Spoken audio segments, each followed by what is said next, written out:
नमस्ते ज्योतिराजाय विवेकानंद सुराय सच्चित सुख स्वरूपाय स्वामिनी तापहारिणी। सर्वप्रथमे ठाकुरमा स्वामीजी चरणे जानाई साष्टांग प्रणाम। मंचे उपस्थित पूजनीय श्रीमद स्वामी देवराजानंद जी महाराज चरणे जानाई कोटि कोटि प्रणाम।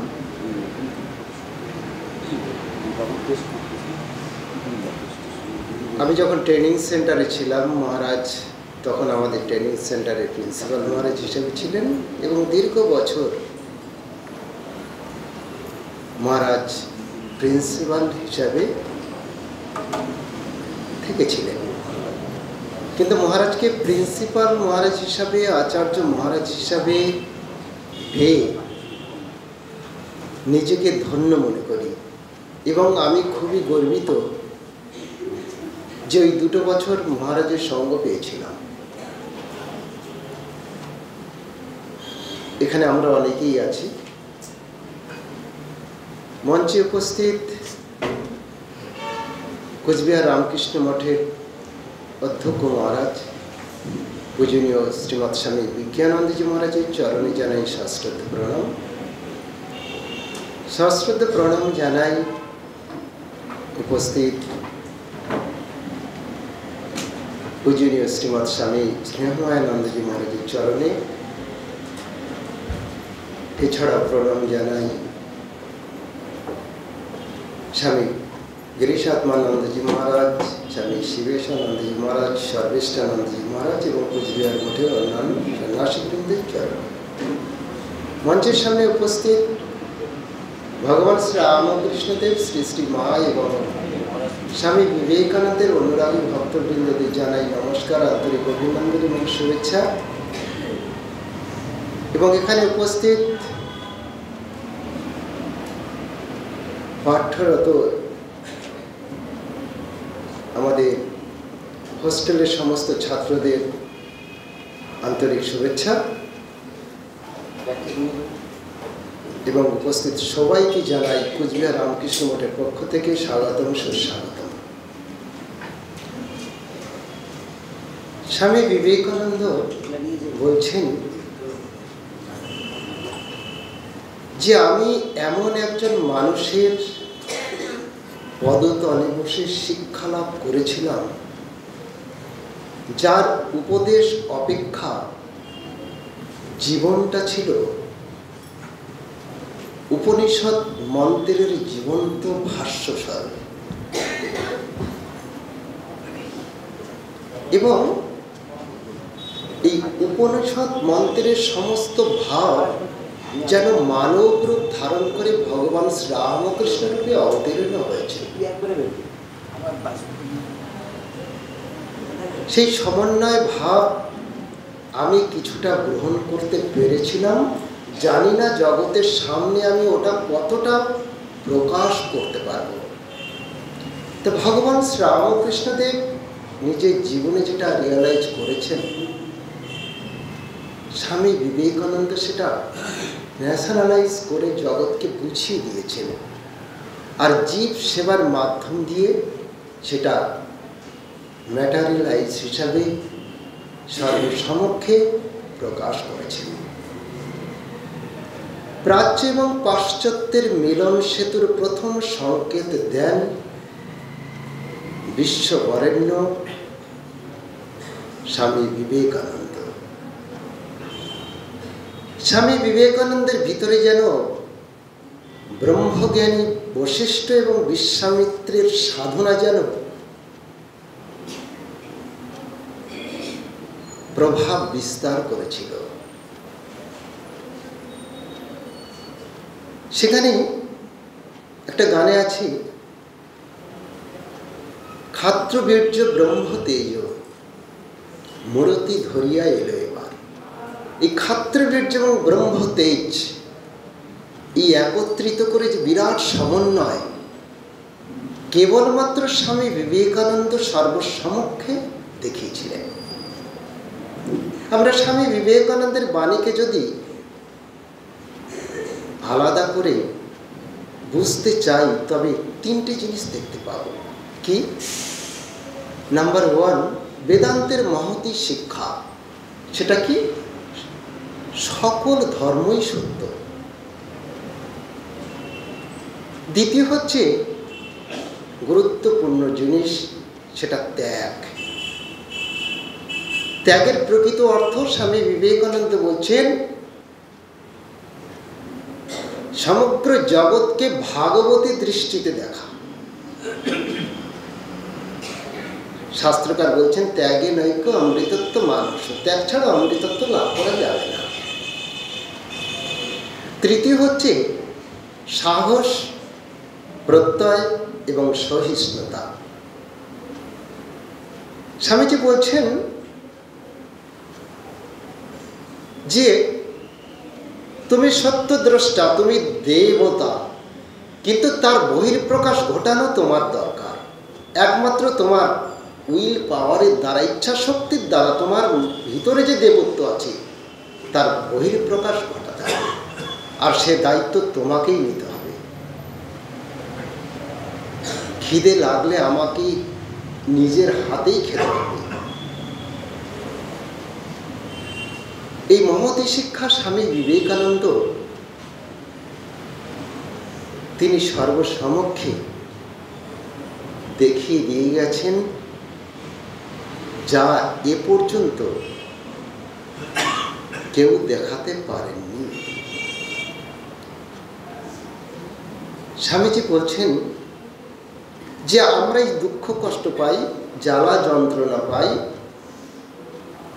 বিভিন্ন সমস্যার মধ্যে আমাদের জীবনটা চলতে থাকে, এর কারণ হচ্ছে অসংযত বাসনা আর অধম্য আকাঙ্ক্ষা থেকে।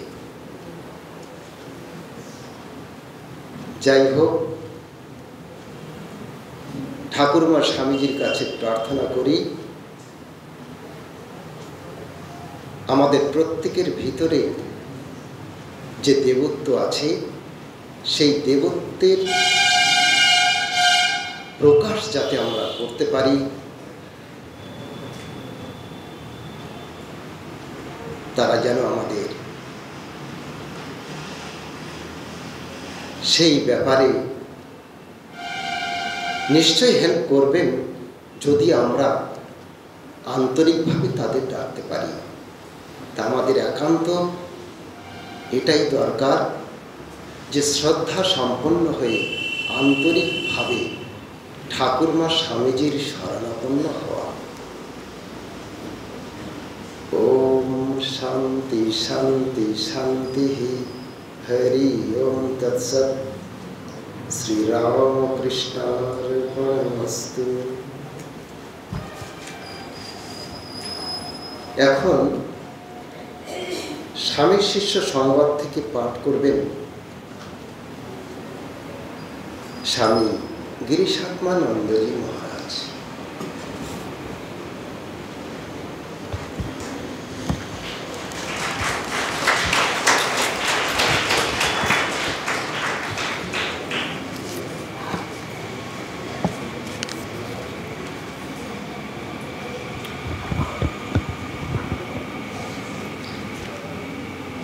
नमस्ते ज्योतिराजाय विवेकानंद सूराय सच्चित सुख स्वरूपाय स्वामिने तापहारिणे। স্বামী শিষ্য সংবাদ থেকে পাঠ করছি। শিষ্য শরৎচন্দ্র চক্রবর্তী, যিনি কিনা স্বামীজির কৃপা পেয়েছিলেন, প্রায় 5 বছর স্বামীজির সঙ্গ করেছিলেন। স্বামীজির সঙ্গে পূর্বে নাগ মহাশয়ের সঙ্গ লাভ করে ঠাকুরমা স্বামীজির ভাব সম্পর্কে জানেন এবং উপকৃত হন।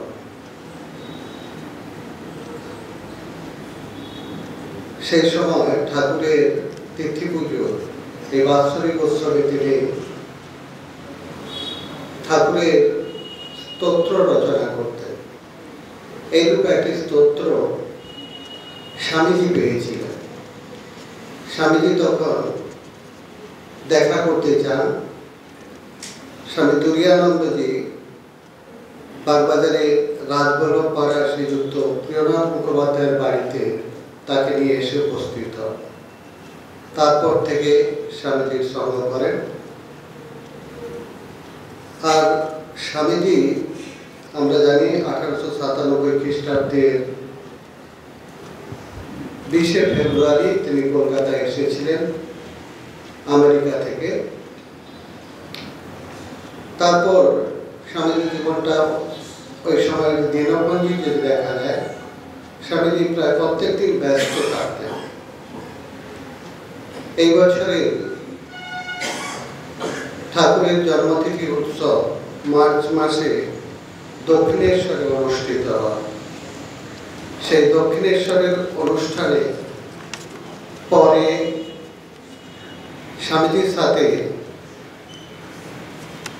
শিষ্য শরৎচন্দ্র চক্রবর্তীর কথোপকথন। স্বামীজির সাথে একই গাড়িতে যাচ্ছেন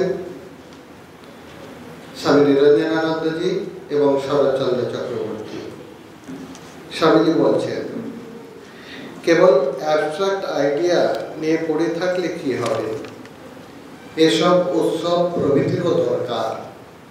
তবে তো মাস এর ভেতর এ সকল ভাব ক্রমশ ছড়িয়ে পড়বে। এই যে হিন্দুদের 12 মাসে 13 পার্বণ, এর মানেই হচ্ছে ধর্মের বড় বড় ভাবগুলি ক্রমশ লোকের ভিতর প্রবেশ করিয়ে দেওয়া। ওর একটা দোষও আছে। ওই উৎসব আমোদ প্রমোদ থেমে গেলে আবার যাই তাই হয়। সেজন্য ওগুলি ধর্মের বহিরাবরণ, প্রকৃত ধর্ম ও আত্মজ্ঞানকে ঢেকে রেখে দেয়। একথা সত্য, কিন্তু যারা ধর্ম কি, আত্মা কি, এসব কিছুমাত্র বুঝতে পারে না, তারা ওই উৎসব আমাদের মধ্য দিয়ে ক্রমে ধর্ম বুঝতে চেষ্টা করে। মানে করো, এই যে আজ ঠাকুরের জন্মোৎসব হয়ে গেল, এর মধ্যে যারা সব এসেছে তারা ঠাকুরের বিষয় একবার ভাববে। যার নামে এত লোক হয়েছিল তিনি কে, তার নামেই বা এত লোক এলো কেন, এ কথা তাদের মনে উঠিত হবে। যাদের তাড়না হবে তারা এই কীর্তন দেখতেও ও প্রসাদ পেতেও অন্তত বছরে একবার আসবে, আর ঠাকুরের ভক্তদের দেখে যাবে, তাতে তাদের উপকার হবে। এরপরে আরেকদিনে মাস্টার শিষ্য শরৎচন্দ্র চক্রবর্তী তিনি স্বামীজিকে জিজ্ঞেস করেছেন যে মহাশয়, গৃহীদের তবে উপায়? স্বামীজি, সুকৃত বশত কোনো না কোনো জন্মে তাদের বৈরাগ্য হবে। আগে স্বামীজি বলেছেন সন্ন্যাস ধর্ম সাধনের কালাকাল নেই, সন্ন্যাস ধর্মের কথা বলেছেন। সেই পলকে শিষ্য ঠাকুরকে এই প্রশ্নটি করছেন। সুকৃতি বশত কোনো না কোনো জন্মে তাদের বৈরাগ্য হবে। বৈরাগ্য এলেই হয়ে গেল, জন্ম মৃত্যু প্রহেলিকা পারে যাবার আর দেরি হয় না। তবে সকল নিয়মের দু একটা এক্সেপশন আছে। ঠিক ঠিক গৃহীত ধর্ম পালন করেও দু একজন মরুর পুরুষ মুক্ত হয়েছে, যেমন আমাদের মধ্যে নাগ মহাশয়।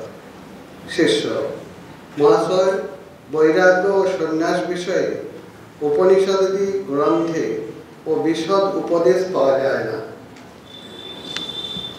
স্বামীজি, পাগলের মতো কি বলছিস? বৈরাগ্যই উপনিষদের প্রাণ, বিচারজনিত প্রজ্ঞাই উপনিষদ জ্ঞানের চরম লক্ষ্য। তবে আমার বিশ্বাস ভগবান বুদ্ধদেবের পর থেকে ভারতবর্ষে এই ত্যাগব্রত বিশেষরূপে প্রচারিত হয়েছে এবং বৈরাগ্য ও বিষয় তৃষ্ণাই ধর্মের চরম লক্ষ্য বলে বিবেচিত হয়েছে। বৌদ্ধ ধর্মের সেই ত্যাগ বৈরাগ্য হিন্দু ধর্ম অ্যাবজর্ব করে নিয়েছে। ভগবান বুদ্ধের ন্যায় ত্যাগী মহাপুরুষ পৃথিবীতে আর জন্মায়নি। তবে কি মহাশয়, বুদ্ধদেব জন্মাইবার পূর্বে দেশের ত্যাগ বৈরাগ্যের অল্পতা ছিল? দেশের সন্ন্যাসী ছিল না? তাকে বললেন সন্ন্যাসাশ্রম ছিল, কিন্তু ইহাই জীবনের চরম লক্ষ্য বলে সাধারণের জানা ছিল না। বৈরাগ্যের দৃঢ়তা ছিল না, বিবেক নিষ্ঠা ছিল না। সেই ইহাসনে সুশ্রুতেনে শরীরম বলে আত্মজ্ঞানের জন্য নিজেই বসে পড়লেন এবং প্রবুদ্ধ হয়ে তবে উঠলেন। ভারতবর্ষের এই যে সব সন্ন্যাসীর বটপট দেখতে পাচ্ছিস, এসব বৌদ্ধদের অধিকারে ছিল। হিন্দুরা সেই সকলকে এখন তাদের রঙে রাঙিয়ে নিজস্ব করে বসেছে। ভগবান বুদ্ধদেব ওতেই যথার্থ সন্ন্যাসাশ্রমের সূত্রপাত হয়েছিল। তিনি সন্ন্যাসাশ্রমে মৃতপঙ্কালে প্রাণ সঞ্চার করে গেছেন। এরপরে স্বামীজি বলছেন, শিষ্য প্রশ্ন করেছেন, মহাশয়, ঠাকুর যে পূর্ণ ব্রহ্ম ভগবান, এ কথা তিনি আপনাকে নিজ মুখে কখনো বলিয়াছিলেন কি? কতবার বলেছেন? আমাদের সবাইকে বলেছেন। তিনি যখন কাশীপুরের বাগানে, যখন তার শরীর যায় যায়, তখন আমি তার বিছানার পাশে একদিন মনে মনে ভাবছি, এই সময় যদি বলতে পারো আমি ভগবান, তবে বিশ্বাস করব তুমি সত্য সত্যই ভগবান। তখন শরীর যাবার 2-3 দিন মাত্র বাকি। ঠাকুর তখন হঠাৎ আমার দিকে চেয়ে বললেন, যে রাম, যে কৃষ্ণ, সেই ইদানিং এ শরীরে রামকৃষ্ণ, তোর বেদান্তের দিক দিয়ে না। আমি শুনে অবাক হয়ে রইল। প্রভুর সুমুখে বারবার শুনেও আমাদের এখনো পূর্ণ বিশ্বাস হলো না। সন্দেহ, নিরাশার মন মধ্যে মধ্যে আন্দোলিত হয়। তা অপরের কথা কি বলবো? আমাদের মতো দেহবান এক ব্যক্তিকে ঈশ্বর বলে নির্দেশ করাও বিশ্বাস করা বড়ই কঠিন ব্যাপার। সিদ্ধ, ব্রহ্মজ্ঞ এসব বলে ভাবা চলে। তা যাই কেন তাকে বলো না। ভাবো না, মহাপুরুষ বলো, ব্রহ্মজ্ঞ বলো, তাতে কিছু আসে যায় না। কিন্তু ঠাকুরের মতো এমন পুরুষোত্তম জগতে আগে আর কখনো আসেনি। সংসারের ঘোর অন্ধকারে এখন এই মহাপুরুষই জ্যোতিস্তম্ভ স্বরূপ। এর আলোতেই মানুষ এখন সংসার সমুদ্রের পারে চলে যাবে। স্বামীজি আবার বলতে লাগলেন, তার কৃপা যাদের প্রতি না থাকলে তোরা এখানে আসবি কেন? ঠাকুর বলতেন, যাদের প্রতি ঈশ্বরের কৃপা হয়েছে তারা এখানে আসবেই আসবে। যেখানে সেখানে থাক বা যাই করুক না কেন, এখানকার কথা, এখানকার ভাবে সে অভিভূত হবেই হবে। ওম শান্তি, ওম শান্তি।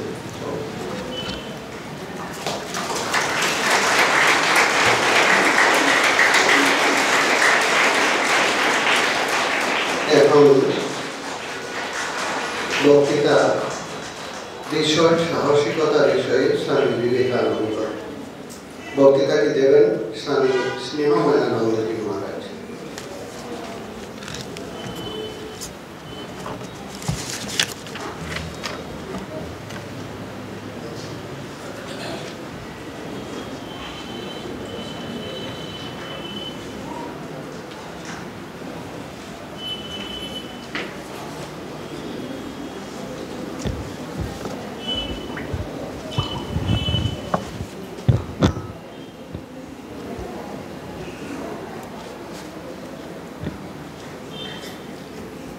ओम नमो श्री ज्योतिराजाय विवेकानंद सूर सच्चित सुखो सर्वपाय स्वामिने तापोहारी जननी शारदां देवीं रामकृष्णं जगद्गुरुं पादपद्मे तयो सिद्ध्वा प्रणमामि मुहुः। ओम ऐं सर्वदेव देवी स्वरूपाय श्री रामकृष्णाय। मंचे उपविष्ट श्रीमद स्वामी देवराजानंद जी महाराज और स्वामी विज्ञानंद जी महाराज के जानाई আমার ভক্তিপূর্ণ প্রণাম। অন্যান্য সন্ন্যাসী এবং ব্রহ্মচারীগণকে জানাই আমার নমস্কার এবং শুভেচ্ছা। উপস্থিত ঠাকুরমা স্বামীজির ভক্তবৃন্দকে জানাই আমার আন্তরিক শ্রদ্ধা, শুভেচ্ছা এবং নমস্কার। ছোটদের জানাই আন্তরিক প্রীতি ও শুভেচ্ছা।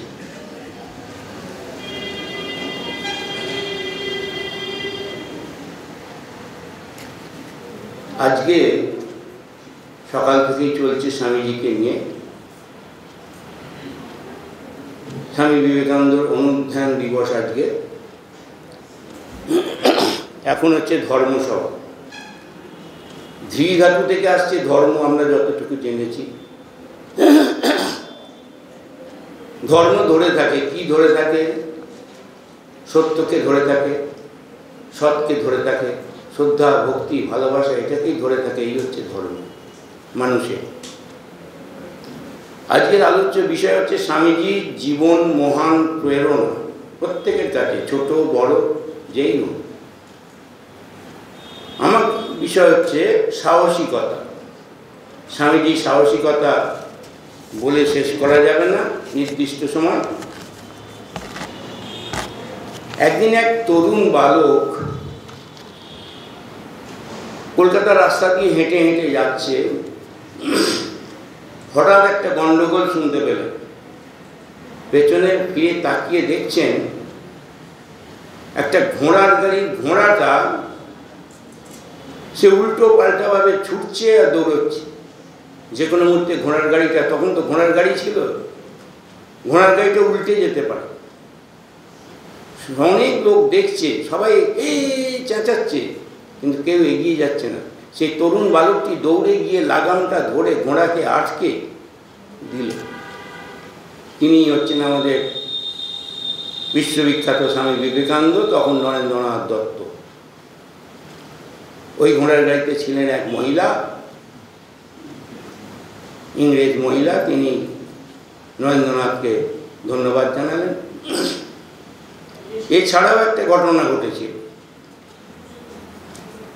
তারা যাচ্ছিলেন কেল্লা দেখতে, তো যখন ফিরছেন বন্ধুদের নিয়ে, হঠাৎ দেখছেন পেছন দিকে ওই রকম একটি ঘোড়ার গাড়ি আসছে। আর তখন তো ইংরেজের রাজত্ব, ওরা তো ওসব মানবে না, ধাক্কা ফাক্কা মেরে চাপা দিয়ে চলে যাবে।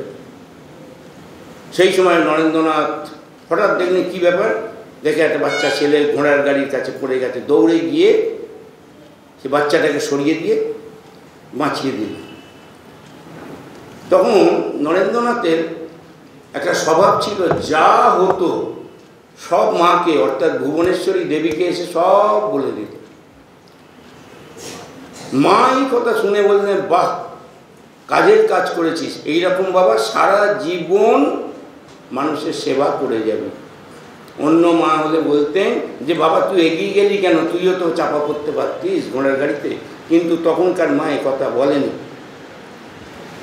এইরকমভাবে যদি দেখেন স্বামীজির জীবনে প্রচুর প্রচুর সাহসিকতার পরিচয় পাওয়া যায়।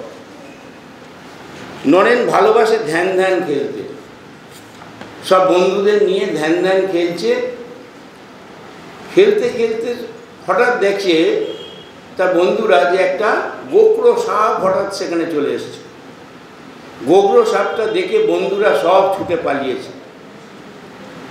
নরেন্দ্রনাথ কিন্তু সেখানে চুপচাপ বসে ধ্যান করে যাচ্ছে, কোনো জ্ঞান নেই। পরে তাকে যখন জিজ্ঞেস করছে, নরেন্দ্রনাথের মা বাবা অর্থাৎ বাইরে দাঁড়িয়ে দেখতেছেন, অথচ কিছু করতে পারছেন না। যে সবাই যখন পালিয়ে গেল, তুই পালিয়ে গেলি না কেন? সাপটা যে তোর সামনে এসেছিল। বলছে, আমি সাপটার ব্যাপারে কিছুই টের পাইনি, তখন আমি এক গভীর আনন্দে মগ্ন ছিলাম, ধ্যানে মগ্ন ছিলাম। এই হচ্ছে তার সাহসিকতা। একবার নরেন এবং তার বন্ধুরা ব্যায়ামাগার খুলবে। ব্যায়ামাগারে ট্রাপিজ, ওই যে দোলনা খায় ট্রাপিজ, ওইদিকে দুদিকে দুটো পিলার দেবে, লাগাবে। তো অনেক চেষ্টা করে তারা চেষ্টা করছে ওই পিলারগুলোকে লাগাবার, কিন্তু পাচ্ছে না। বয়স কম, কত আর বয়স তখন, মাত্র 11-12 বছর বয়স। পাশ দিয়ে একজন ইংরেজ সৈনিক যাচ্ছিল, ইংরেজ সৈনিক। সে দেখতে পেয়ে ছুটে এসছে, এসে পিলারগুলোকে ধরে ঠিক করতে যাচ্ছে। পিলারটা স্লিপ করে তারই মাথায় পড়ে এবং মাথা ফেটে যায়, অজ্ঞান হয়ে যায়। এই দেখে তার যে বন্ধুরা ছিল সব পালিয়েছে। একজন বন্ধু ছিল আর নরেন্দ্রনাথ। প্রথম কথা তো ইংরেজ, দ্বিতীয় কথা এরকম একটা দুর্ঘটনা ঘটলো, জানি না তাদের কি হবে, এই ভেবে তারা সব পালিয়ে গেল। নরেন্দ্রনাথ কিন্তু তাকে ধরে জল টল দিয়ে জ্ঞান একটু ফিরিয়ে নিয়ে গেল পাশে একটা স্কুলে, শুইয়ে রাখলো, ডাক্তার ডেকে আনলো, এনে চিকিৎসা করে তাকে 1 সপ্তাহ ছিল, 1 সপ্তাহ চিকিৎসা করে তাকে সরিয়ে। এই হচ্ছে আমাদের নরেন্দ্রনাথ স্বামী বিবেকানন্দ, যে কোনো কিছু ভয় তার কাছে ছিল না। একদিন নরেন্দ্রনাথ এবং তার বন্ধুরা গেছে একটা বাড়িতে। সেই বাড়িতে একটা চাঁপা গাছ ছিল। তো এই চাঁপা গাছে বলছে, সেই বাড়ির বয়স্ক ভদ্রলোক বলছেন যে এখানে ওই চাঁপা গাছে তোরা যাস না, ওখানে ভূত আছে, পেতনি আছে, ধরে নেবে। বন্ধুরা সব পালিয়ে গেল। নরেন্দ্রনাথ ইচ্ছে করে ওই গাছে উঠে পা দিয়ে পাটা গাছে আর নিচে মুন্ডুটা আর হাত দুটো দুলছে দোলনার মতো ওই গাছে। ওনার জন্মস্থান সিমলে স্ট্রিটের সামনেই বাড়িটা, সে বাড়িটা এখনো আছে। তো সেইখানে সবাই পালিয়ে যাচ্ছে, বলছে ভূত আছে ভূত আছে, নরেন চলে আয়। বলছে আরে ভূত আছে কিনা দেখি না, আমি দেখছি কিরম ভূত আসে। সঙ্গে সঙ্গে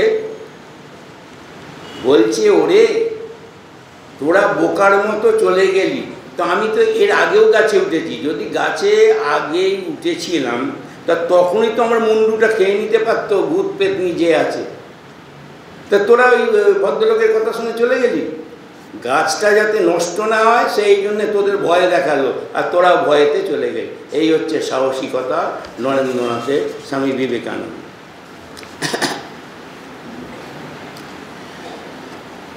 নরেনের বয়স কত তখন? ওই 12 বছর।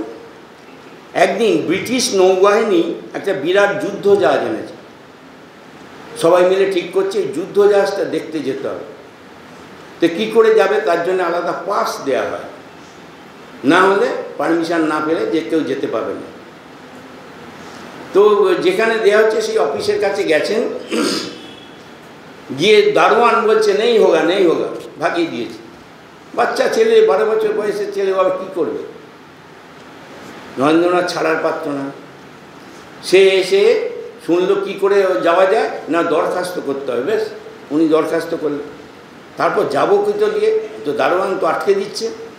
আস্তে আস্তে ঘুরে ঘুরে বাড়িটা দেখলেন, দেখে পেছন দিক দিয়ে একটা লোহার গোল সিঁড়ি আছে, আগেকার দিনে থাকতো, এখন অনেক বাড়িতে দেখতে পাবেন। পেছন দিকে, বাড়ির পেছন দিকে একটা লোহার গোল সিঁড়ি আছে, সেইখান দিয়ে উঠে গেছে। দেখছি একটা ঘরে সবাই লাইন দিয়েছে, সেও লাইনে ঢুকে পড়েছে। ঢুকে পড়ে সেখানে বলে সেখান থেকে ইংরেজ সরকারের কাছ থেকে পাস বার করে নিয়ে চলে এসেছে। পাস বার করে নিয়ে যখন যাচ্ছে তখন দারোয়ান বলছে তুমি कैसे गया? বললে ও বাবা তুমি জানো না, ম্যাজিক জানতা है। তো আমি ম্যাজিক দেখিয়ে আমি তোমার আড়ালে চলে গিয়ে দেখো পাস বার করে নিয়ে চলে এলাম।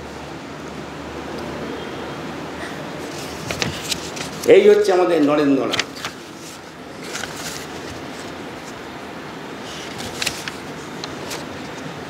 অদ্বৈতবাদ ধর্মের এবং চিন্তার শেষ কথা ছিল।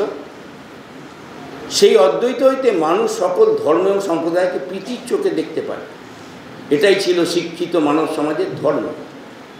বেদান্তের মতবাদ যতই সূক্ষ্ম এবং বিস্ময়কর হোক না কেন, কর্ম পরিণত ইসলাম ধর্মের সহায়তা ব্যতীত তা মানব সাধারণের অধিকাংশের নিকট সম্পূর্ণরূপে কার্যকর হয়নি। বলছেন তোরা আলো নিয়ে প্রত্যেকের কাছে ওই জ্ঞানের, যে মানুষ অজ্ঞানের মধ্যে রয়েছে একটা ভুল ধারণার মধ্যে, সেই ধারণাটাকে পাল্টে দিতে হবে। জ্ঞানের আলো নিয়া যতদিন না সকলের ভগবান লাভ হয় ততদিন তোমাদের কাজ শেষ হবে না। দরিদ্রের কাছে আলো নিয়ে চলো, ধনীর কাছে নিয়ে এসো আরও অধিক আলো। এইভাবে সবার কাছে জ্ঞানের আলো পৌঁছে দাও, বাকি যা তা প্রভুই করবেন, তোমাদের চিন্তা করতে হবে না।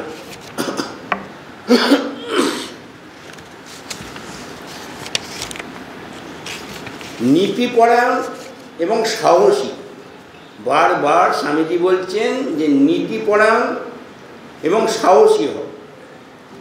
হৃদয় যেন সম্পূর্ণ শুদ্ধ থাকে, প্রাণের ভয় পর্যন্ত রেখো না, ধর্মের মতামত নিয়ে মাথা ঘামিও না।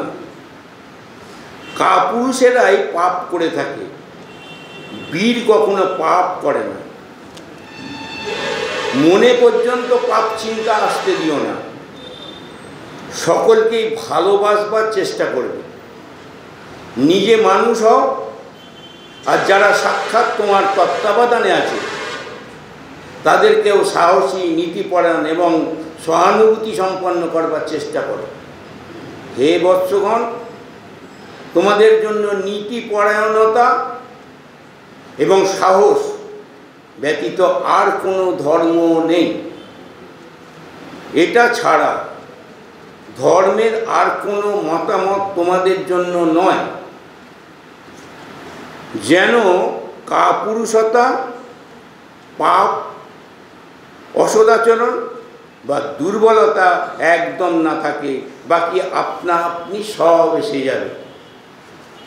যদিও এগুলো তরুণ সমাজের জন্য বলছেন, তথাপি আপনার আমার সকলের ক্ষেত্রেই একই।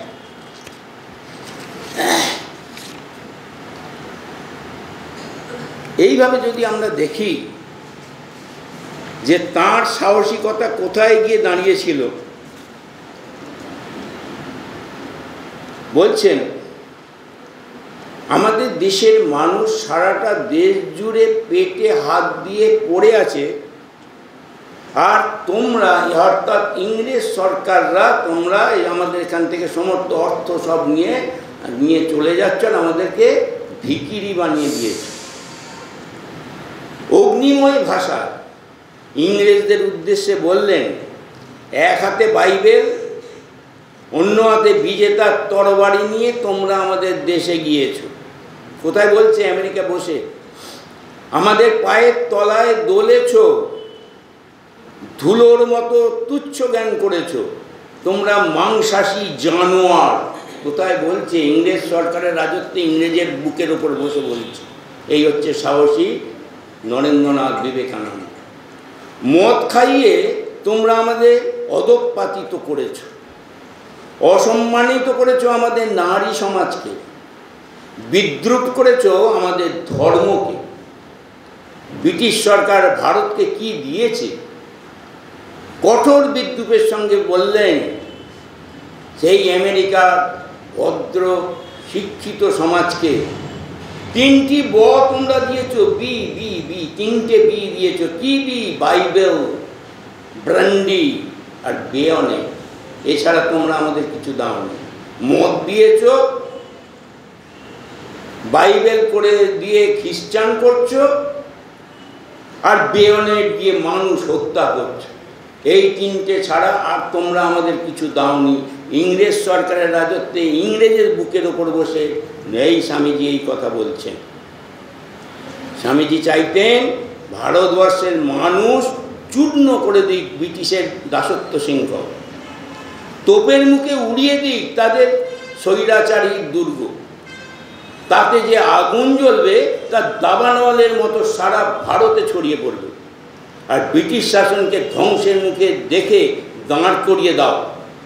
আর সেই যুদ্ধে প্রথম যদি রক্ত দিতে হয়, আমি দেব, অর্থাৎ নরেন্দ্রনাথ দত্ত, স্বামী বিবেকানন্দ। প্রয়োজনে সেক্ষেত্রে নেতৃত্ব দেওয়ার কথাও তিনি ভেবেছিলেন। এবং বিদেশি শাসনের কবল থেকে তিনি দেশকে মুক্ত করতে চেয়েছিলেন, কিন্তু সে প্রচেষ্টায় তিনি সফল হতে পারেননি। কারণ জানেন, তখনকার দিনে যেমন মির্জাফর ছিল মুসলমান রাজ্যে, আর ঠিক আমাদের বাঙালির মধ্যে ওরা মির্জাফর ছিল। তারা এইগুলো গিয়ে ইংরেজ সরকারকে বলে তাদের কিছু টাকা পাবার আশায় ছিল। আর এইদিকে দেখুন স্বামীজি এবং এই আমাদের দেশের যারা মানুষ বিপ্লবী, তাদেরকে ধরিয়ে দিত পুলিশের কাছে। আমরা দেখি স্বামীজি গেরুয়া পড়ে আছে, একদম সন্ন্যাসী, ব্যাস, তাকে পুজো করছি, মালা দিচ্ছি সব। কিন্তু এই ভারতবর্ষের স্বাধীনতার জন্য স্বামীজি কি করে গিয়েছিলেন তার কিন্তু প্রমাণ কোথাও রাখা হয়নি। কেন রাখা হয়নি? ঐতিহাসিক রমেশচন্দ্র মজুমদার নিজে মুখে স্বীকার করেছেন যে আমি সত্যিকারের স্বাধীনতা বিপ্লবের ইতিহাস লিখতে চেয়েছিলাম, তদানীন্তনকালের সরকার আমাকে লিখতে দেয়নি। তাই ভারতবর্ষের স্বাধীনতা বিপ্লবের যে ইতিহাস লেখা হয়েছে আমি লিখেছি, সেটা কাল্পনিক, সত্যি নয়। নিজে স্বীকার করে গেছে রমেশচন্দ্র মজুমদার ঐতিহাসিক। সুতরাং এই অবস্থায় আমরা আছি, একদম পর্দার পিছনে, কালো পর্দার পিছনে, কিছুই জানি না কোথায় কি হয়েছে না হয়েছে। মা জগজ্জননী সারদা দেবী, একজন বিপ্লবী পালিয়ে এসছে জয়রামবাটিতে, তাকে লুকিয়ে রেখেছে। তখন জয়রামবাটি, কোয়ালপাড়া, বেলুর মঠ, পুলিশের চোখের সঙ্গে সঙ্গে সিআইডি পুলিশ ঘুরছে ওই বিপ্লবীদের ধরবে বলে। এমনই এক বিপ্লবী এসেছিল মার কাছে। মা তাকে রাত্রিবেলা আশ্রয় দিয়েছে, বলে দিয়েছে সকালবেলা তুমি নদীর ধারে চলে যাবে। আমোদর নদীর ধারে চলে গেছে, গিয়ে সেখানে মা চলে গেছেন, গিয়ে খড় পেতেছে, কিচ্ছু পায়নি।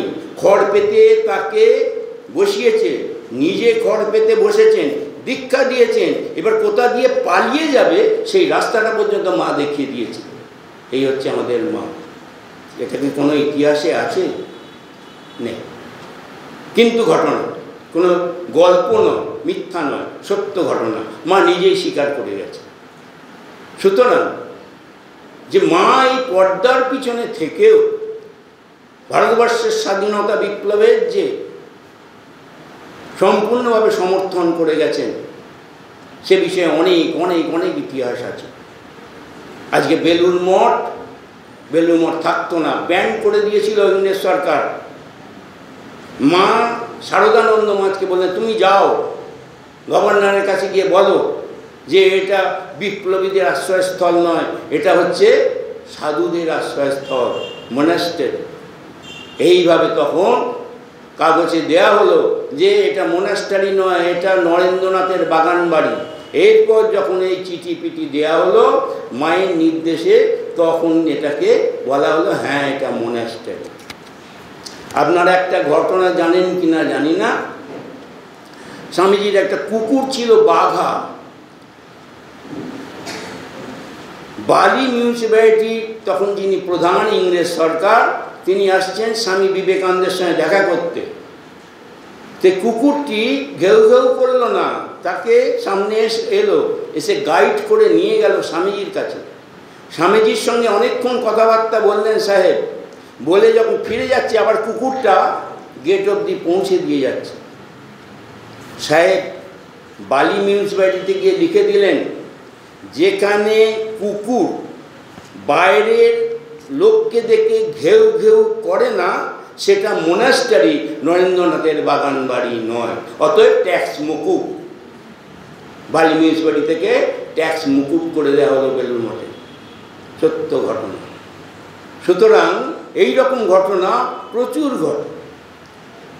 স্বাধীনতা বিপ্লবের জন্যে স্বামীজি চেষ্টা করেছিলেন, এক নৌকো, রিভলভার, কার্তুজ, বন্দুক সব আসছে।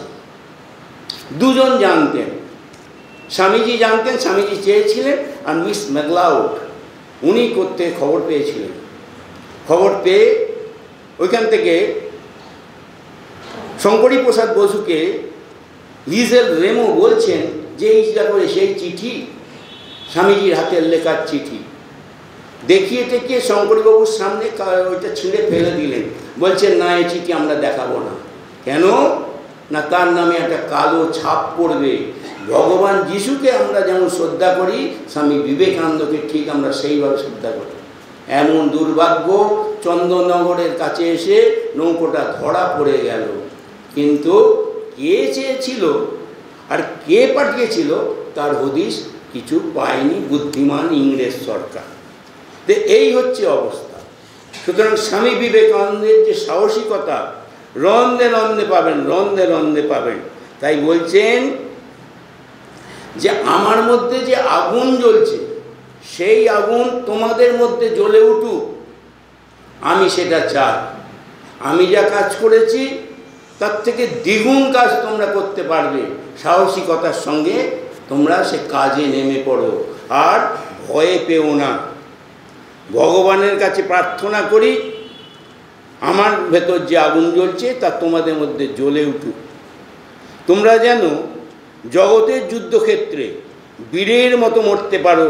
এই সব সময় বিবেকানন্দের ছিল প্রার্থনা, অর্থাৎ তোমরা জীবন দাও। জীবন দিতে গেলে কি করতে হবে সেটাও বলে দিচ্ছেন, যে ভারতবর্ষের উন্নতি করতে গেলে যেটা দরকার সেটা হচ্ছে প্রথম অহংকার, ঈর্ষা, ভয় এবং শৈথল্য, এটাকে ত্যাগ করতে হবে, তবেই ভারতবর্ষের উন্নতি হবে। আমার সময় হয়ে গেছে, আমি পাঠ শেষ করছি। সকলের সুস্থ সবল দেহ ও মন প্রার্থনা করি ঠাকুরমা স্বামীজির কাছে, এবং সর্বাঙ্গীন কল্যাণ, এবং এই প্রতিষ্ঠানেও সর্বাঙ্গীন কল্যাণ। শান্তি শান্তি শান্তি।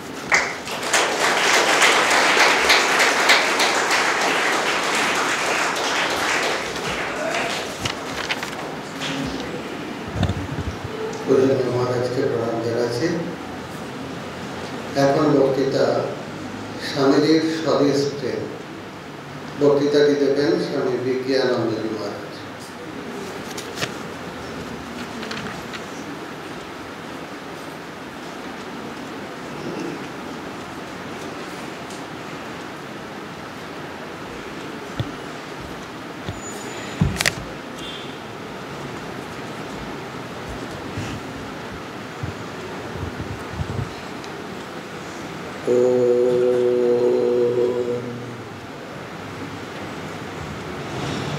परतत्वे सदा लीनो रामकृष्ण समग्नय यो धर्मस्थापनरतो वीरेशं तं नमाम्यहम्।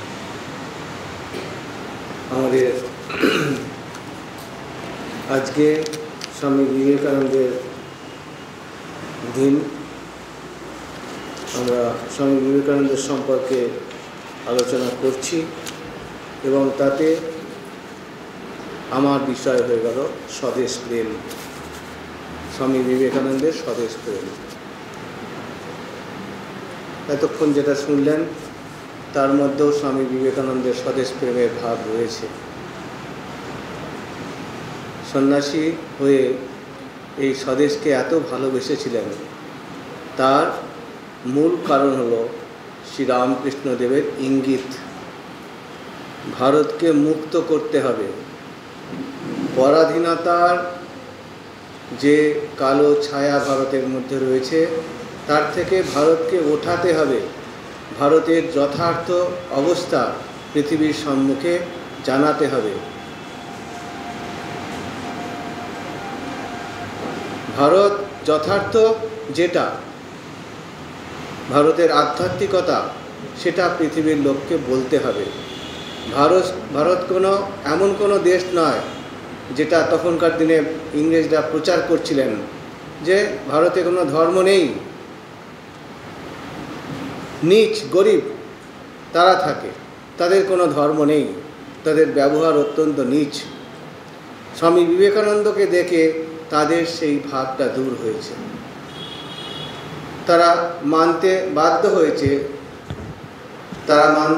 হয়েছে যে ভারতবর্ষে অনেক উন্নত ধরনের মানুষ আছেন যারা আমাদের থেকে অনেক শিক্ষিত। এখন আমরা দেখব স্বামীজির স্বদেশ প্রেম কিরকম ছিল। স্বামীজি ভারতবর্ষকে ভীষণ ভালোবাসতেন। ছোট্ট একটা ঘটনা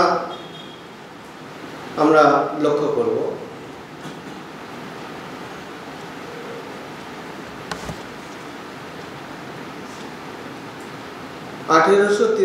খ্রিস্টাব্দের 11ই সেপ্টেম্বর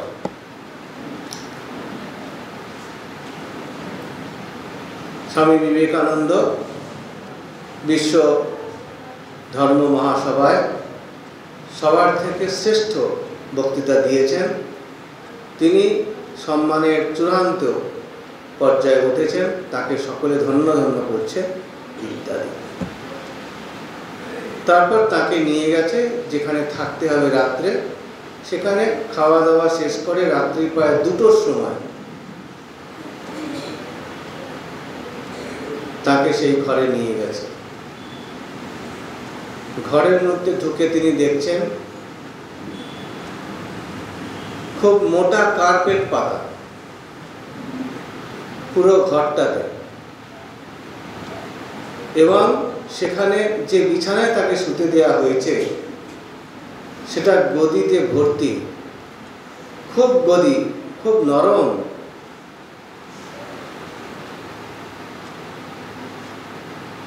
স্বামীজি সেই গদিতে শুতে পারলেন না। অত্যন্ত দুঃখ এবং আক্ষেপের সঙ্গে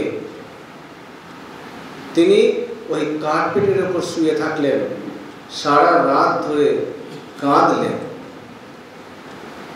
যে সম্মান পেলে যে কোনো মানুষ গর্বে উল্লসিত স্ফীত হয়ে যায়, সেই সম্মানের অধিকারী হয়ে স্বামী বিবেকানন্দ মাটিতে শুয়ে রাত কাটাচ্ছেন, কাঁদছেন, মায়ের কাছে প্রার্থনা করছেন, মা এদেশে থাকার কত রকম সাজ সরঞ্জাম, কত ভোগ বিলাসের দ্রব্য, এরা কত রকম ভাবে নিজেদেরকে সুখী করার চেষ্টা করে, এদের কত আয়োজন, মা আমাদের দেশের গরিবদের কথা কে ভাবছে? সেখানে মানুষ দুমুঠো খেতে পায় না, আর যেহেতু দুমুঠো খেতে পায় না সেহেতু তারা দরিদ্র দুর্বল, মা তাদের কথা কে ভাবছে? রাত্রে শুয়ে শুয়ে কেঁদেছেন। সকালে যখন তাকে বাড়ির মালকিন তিনি ডাকতে এসছেন, দেখছেন বিছানাতে কোনো দাগ পড়েনি, অর্থাৎ বিছানাতে তিনি শোননি। সব খবর যখন জানলেন স্বামীজির কাছ থেকে, তখনই জিনিসটা প্রকাশিত হলো এবং স্বামীজি চিঠিতে লিখলেন, সারা রাত আমি কেঁদেছি, আমার ভারতের মানুষকে কে উঠাবে মা? স্বামীজির আগেও ভারতে অনেক মহাপুরুষ জন্মেছেন, স্বামীজির সময়েও অনেক মহাপুরুষ ছিলেন,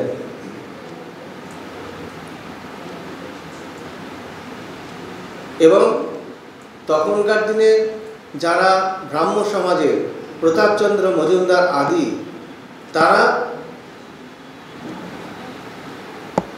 বিদেশে মানে ওই ধর্ম মহাসভাতে পর্যন্ত বক্তৃতা দিয়েছেন, কিন্তু ভারতের গৌরব গাথা কেউ গাননি। ভারত যে একটা মহান দেশ, যার সংস্কৃতি, যার আচার ব্যবহার অত্যন্ত উচ্চ মানের, তার খবর কিন্তু তারা দেয়নি। তারা নিজেদের ঝুলি ভরতে ব্যস্ত। স্বামীজি হলেন কপটদক্ষিণ সন্ন্যাসী, তার ঝুলি ভরার প্রয়োজন নেই। তিনি গেছেন ভারতের সম্মান পুনঃ প্রাপ্তি করার জন্য, পুনরায় লাভ করার জন্য। যে পরিকল্পনা তিনি কন্যাকুমারী মন্দিরের সামনে পাথরে বসে ধ্যানের আলোকে যেটা দেখেছিলেন, অতীত ভারত কিরকম ছিল, কত গৌরবান্বিত ছিল,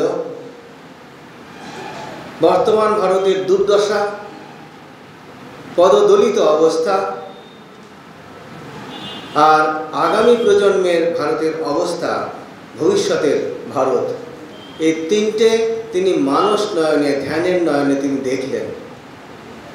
তখনই তিনি সিদ্ধান্ত করলেন ভারতের যথার্থ অবস্থা পৃথিবীর সকলের সামনে প্রকাশ করা দরকার আছে।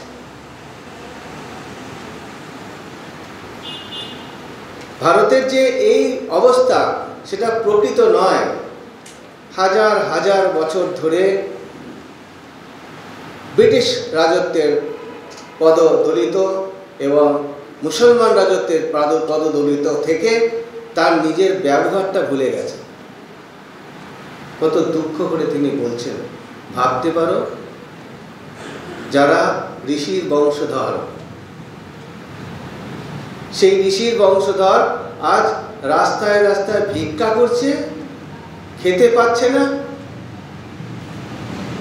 কখনো ভাবতে পারো তাদের পুরনো লুপ্ত গৌরব কে ফিরিয়ে দেবে? তাদেরকে আবার সম্মানে কে উঠিয়ে তুলবে? ভারতের মানুষকে করতে হবে। আমরা আমাদের মায়ের জয়গান আমরাই গাইতে পারবো, বিদেশের লোকেরা এসে আমাদের মায়েদের জয়গান গাইবে না। সেই জন্যে তিনি বলছেন, তারক দাদা মনে মনে একটা প্ল্যান করলাম, আমরা যে এতজন সন্ন্যাসী, কতগুলো অশিক্ষিত বুভুক্ষ মানুষকে ধর্ম শিক্ষা দিচ্ছি, তা দিয়ে তাদেরকে অপমান করা হচ্ছে। যারা খাবার চায় তাদেরকে ধর্ম শিক্ষা দেওয়া মানে তাদেরকে পাথর ছুঁড়ে মারা। তাই মনে মনে প্ল্যান করলাম, প্রত্যেকটা মানুষের কাছে গিয়ে এই ভারতের অতীতের কথা জানাতে হবে, বলতে হবে, তাদের মানবত্ব ফিরিয়ে দিতে হবে, তাদেরকে আবার নতুন করে গড়ে নিতে হবে। এটা অনেক লম্বা কাজ, অনেক অনেক দিনের কাজ এটা, কিন্তু সেই কাজে তিনি ব্রতী হয়েছেন, তার আদর্শ তিনি লাভ করেছেন। ভারতের মধ্যে জাতীয়তাবোধ জাগিয়ে তোলার জন্যে তিনি আদর্শ পেয়েছেন তার গুরু শ্রী রামকৃষ্ণদেবের কাছে। শ্রী রামকৃষ্ণদেবের বাণীতে তিনি এই শিক্ষা গ্রহণ করেছেন, ভারতের নারী জাতিকে তুলতে হবে, এক পক্ষের উত্থান হয় না। একটা পাখা দিয়ে কোনো পাখি উঠতে পারে না, শুধু পুরুষ সমাজকে তুললে হবে না, নারী জাতিকে তুলতে হবে যারা প্রধান। এবং তার জন্যে তিনি নিবেদিতাকে নিয়ে এসছেন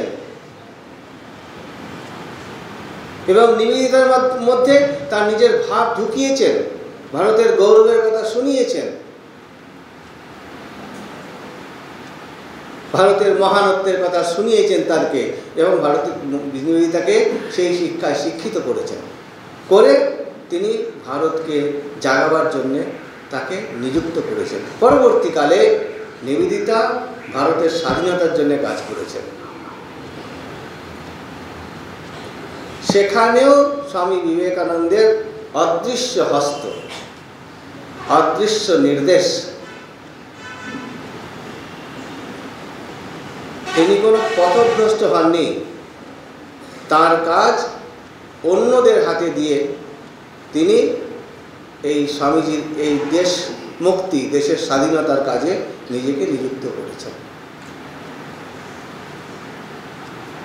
এখনো কি আমাদের মনে হয় ভারত স্বামীজির স্বদেশ প্রেম যথার্থ নয়? স্বামীজির মতো ভালো কে বাঁচত ভারতকে? তার মতো নিজের মাতৃভূমিকে কে কে শ্রদ্ধা করত? যখন তাকে প্রশ্ন করছে এই এতদিন 1893 থেকে 1897 পর্যন্ত এই 4 বছর যে আপনি ভোগের ভূমি পাশ্চাত্য দেশ থেকে এই গরিবহীন দিন ভারতে ফিরে আসছেন, এখন আপনার ভারতকে কি মনে হয়? স্বামীজি 1 মিনিট সময় নষ্ট না করে বললেন, আগে ভারত ভূমি ছিল আমার কাছে পুণ্যভূমি, এখন ভারতের প্রতিটি ধূলিকণা আমার কাছে পুণ্য, পবিত্র। ভারতবাসীর প্রতি, ভারত ভূমির প্রতি তার এত গভীর প্রেম ছিল যে তিনি ভারতের কোনো মানুষকে অপমানিত হতে দেখতে পারতেন না। বিদেশে পর্যন্ত এটা হয়েছে, যখনই তিনি রাস্তা দিয়ে যাচ্ছেন, কোনো একজন তার ভারতের কোনো মানুষকে দেখেছেন, সে বিহারি হোক, সে ইউপির হোক, সে অন্য কোনো জাতের হোক, দরকার নেই, তার কাছে গিয়ে বসে গল্প করেছে। আশ্চর্য লক্ষ্য করার বিষয়, এনারা সব শিক্ষিতরা তার সঙ্গে আছেন, এই তার সঙ্গে যারা ছিলেন তখন ম্যাকলিওড আদি, তারা ভাবছেন নিজের দেশওয়ালি ভাইকে পেয়েছে তো আর গল্প করছে। তা নয়, কারোর সাহস ছিল না স্বামীজিকে বিরক্ত করা। জানেন, যদি 1 মিনিট স্বামীজিকে বিরক্ত করা হয় তাহলে স্বামীজি আর তার বাড়িতে কখনো যাবেন না। তার এতটা ভালোবাসা ছিল ভারতবাসীদের প্রতি, সুখ সুবিধে সব কিছু দিতে তারা তৈরি ছিলেন স্বামীজিকে। কেন? এই স্বামীজিকে নিজেদের কাছে পাবার জন্য।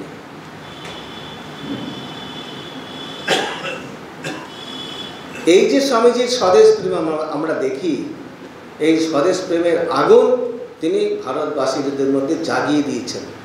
তৎকালীন স্বাধীনতা সংগ্রামী যারা ছিলেন তারা স্বামীজির বই পড়ে, স্বামীজির রচনা পড়ে এবং অন্যান্য রামকৃষ্ণ মিশনের সন্ন্যাসীদের কাছ থেকে এই ভাব আদর্শ পেয়েছে এবং তারা ভারতের স্বাধীনতার কাজে ঝাঁপিয়ে পড়েছে। শুধু বাংলা নয়, সমগ্র ভারতের মানুষকে তিনি জাগিয়েছেন। তখন অনেকেই ছিলেন, অনেক বড় বড় নেতা ছিলেন, প্রতাপচন্দ্র মজুমদার, বিজয়কৃষ্ণ গোখলে এবং আরও অনেকেই ছিলেন। আর্য সমাজের, তারপরে সাউথ ইন্ডিয়ার একজন ভদ্রলোক ছিলেন। কেউ ভারতকে এইভাবে ভালোবাসতে পারেননি, ভারতের জন্য এতটা কথা ভাবতে পারেননি, ভারতের সম্মান উদ্ধারের জন্য কেউ চেষ্টা করতে পারেনি। স্বামী গম্ভীরানন্দ মহারাজ যুগনাথ বিবেকানন্দ লেখার সময় ভারতের অতীত অবস্থার কথা ভেবে এবং ভারতের বর্তমান তৎকালীন অবস্থার কথা ভেবে স্বামীজির মনের ব্যথা প্রকাশ করেছেন। বলছেন, এই যে পতন, এই পতন অতীতকালের কোনো পতনের সঙ্গে তুলনা করা যায় না। সেই জন্যে এই পতন থেকে উদ্ধার করার জন্যে ভারতের প্রয়োজন ছিল একজন মহাবলশালী, মহাবুদ্ধিমান, তীক্ষ্ণ বুদ্ধিধারী, একজন অত্যন্ত জ্ঞানী পুরুষ, যার প্রত্যেকটা প্রশ্নের উত্তর দেওয়ার ক্ষমতা আছে, যার ভেতরে ধ্যানের সমাধিস্থ অবস্থার সমস্ত গুণ থাকবে, তেমন মানুষকে তিনি চেয়েছিলেন। তিনি হলেন স্বামী বিবেকানন্দ। আমরা ঘরে পেয়েও আমরা বুঝতে পারি না স্বামী বিবেকানন্দ কি ছিলেন। আমাদের রক্ত গরম হয় না। এইগুলো আমাদের খুব দরকার। ভারতকে ভালোবাসা দরকার, জাতীয়তাবোধ খুব দরকার। জাতীয়তাবোধ ছাড়া কোনো দেশ উঠতে পারে না। আমরা সমস্ত ভগবানকে ভালোবাসি। আমরা এমন নয় যে অন্য কোনো ধর্মের মানুষকে সহ্য করি না, কিন্তু তা বলে আমার ভারতকে নষ্ট করে নয়, ভারতকে হীন ভেবে নয়, ভারতের অপমান করে নয়। উদারতা খুব ভালো, কিন্তু কোন উদারতা? যার কোনো ভাবই নেই তার ভেতরে আবার উদারতা কি হবে? সেই জন্যে প্রথম দরকার এটা ছিল আমাদের। স্বামী বিবেকানন্দ সেটা আমাদের মধ্যে জানিয়ে দিয়ে গেছে। আমার যা বলার ছিল সংক্ষেপে আমি বলেছি, আশা করি আপনারা সকলেই বুঝতে পেরেছেন। আমি আবার একটু পরে ধন্যবাদ জ্ঞাপনের সময় আমার পক্ষ থেকে আমার ফিলিং, আমার কি মনে হলো এই 3 দিনের আলোচনা, সেটা আমি জানাবো। সকলকে ধন্যবাদ, নমস্কার।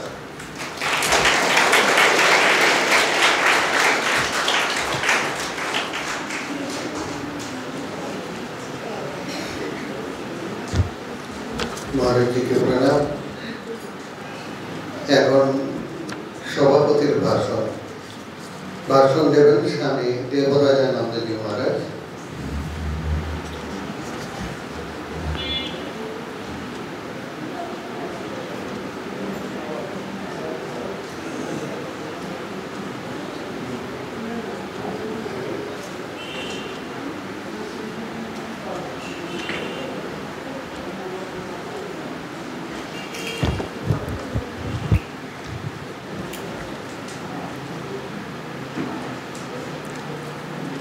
ॐ जननीं शारदां देवीं रामकृष्णं जगद्गुरुं पादपद्मे तव श्रुत्वा प्रणमामि मुहुर्मुहुः।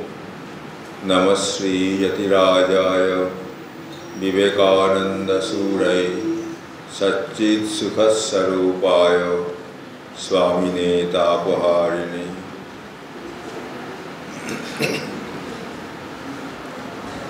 সভায় উপস্থিত সমস্ত সাধু মহারাজ সহ শ্রদ্ধেয় মণ্ডলীকে আমার আন্তরিক শ্রদ্ধা নমস্কার নিবেদন করি।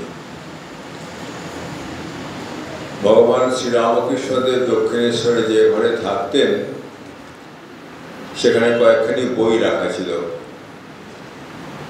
তিনি নিজে বই খুব পড়তেন না, শুনেছেন প্রচুর, কিন্তু কয়েকখানি বই তার ঘরে রেখেছিলেন, কারণ তার ঘরে অনেকে আসতেন, তারা যাতে নিজেরা সময় নষ্ট না করে ওই বইগুলি তাদের দিতেন পড়বার জন্য।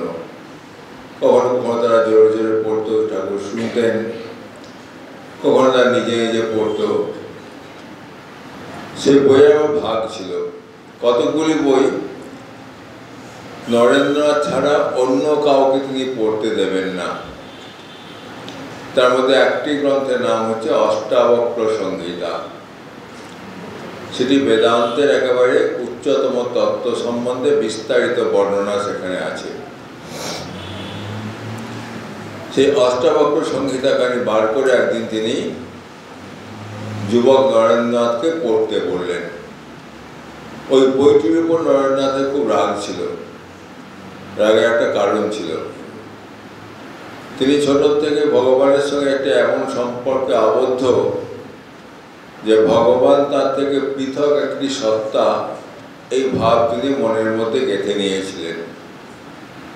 যখন ব্রাহ্ম ধর্মের সংস্পর্শে এসেছেন তখন সে ব্রাহ্মদের ভাবে প্রভাবিত হয়ে ভগবানের রূপ নাই বিশ্বাস করে নিয়েছেন, ভগবান নিরাকার বিশ্বাস করে নিয়েছেন, কিন্তু ভগবান আমার থেকে পৃথক একটি সত্তা, তার কাছে প্রার্থনা, তার কাছে প্রণাম করে সমস্ত কাজ করব ইত্যাদি ইত্যাদি গান টানগুলো গাইতেন।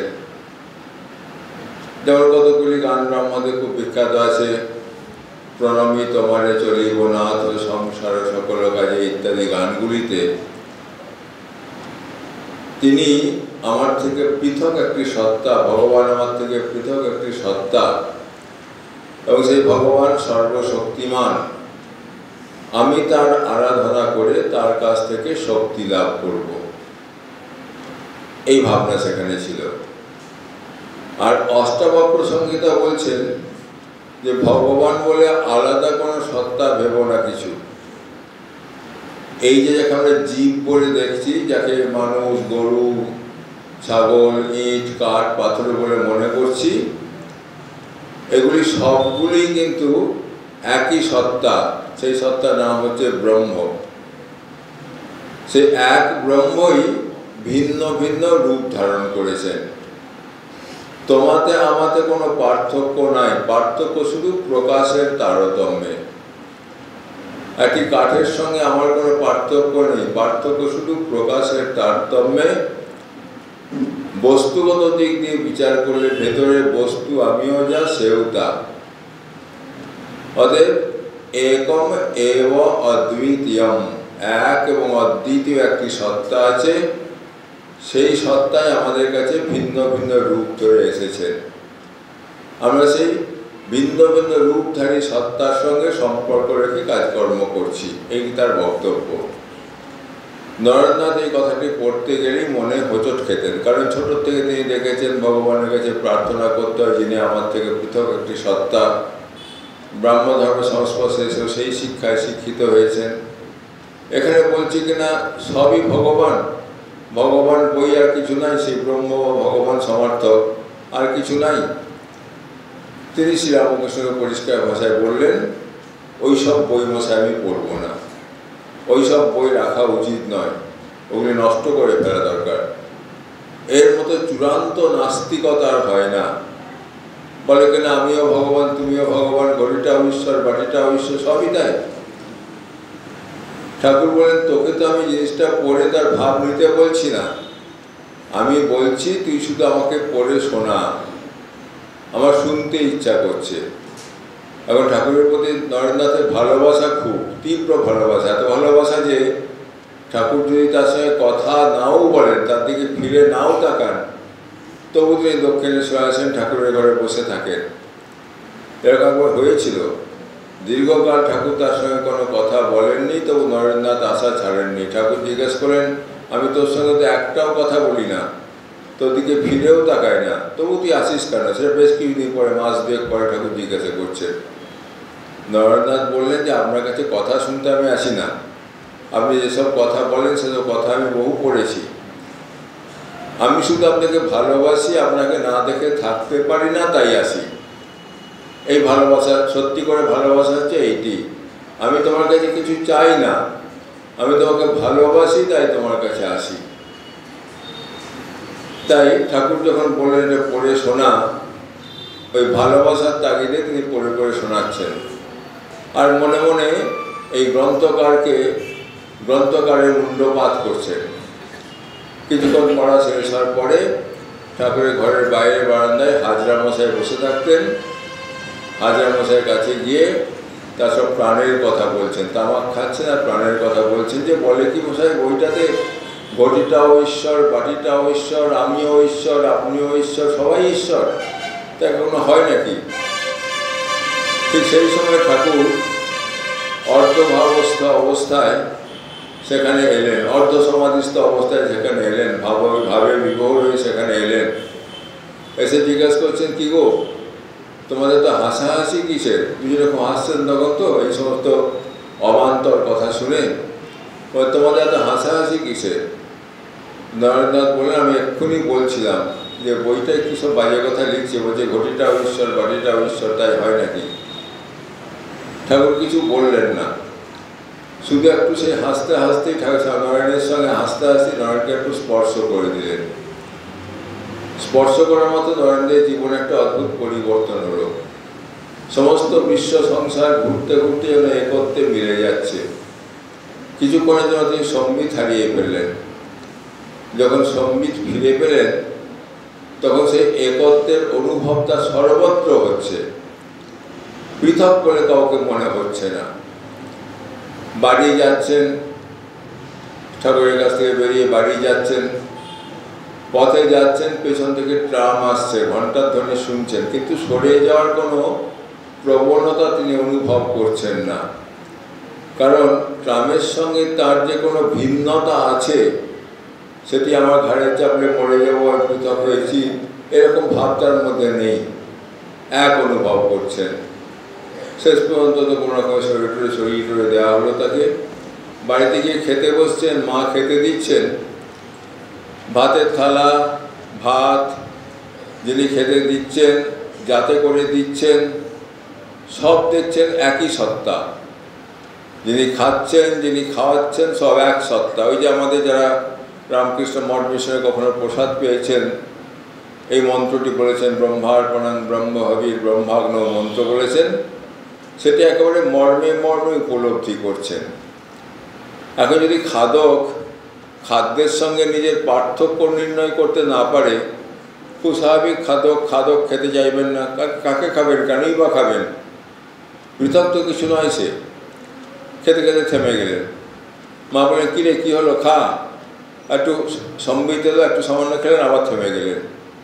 মা বলছেন, ছেলের আমার ভারী কঠিন ব্যায়ামও হয়েছে, এ ছেলে বাঁচবে কিনা কি জানি।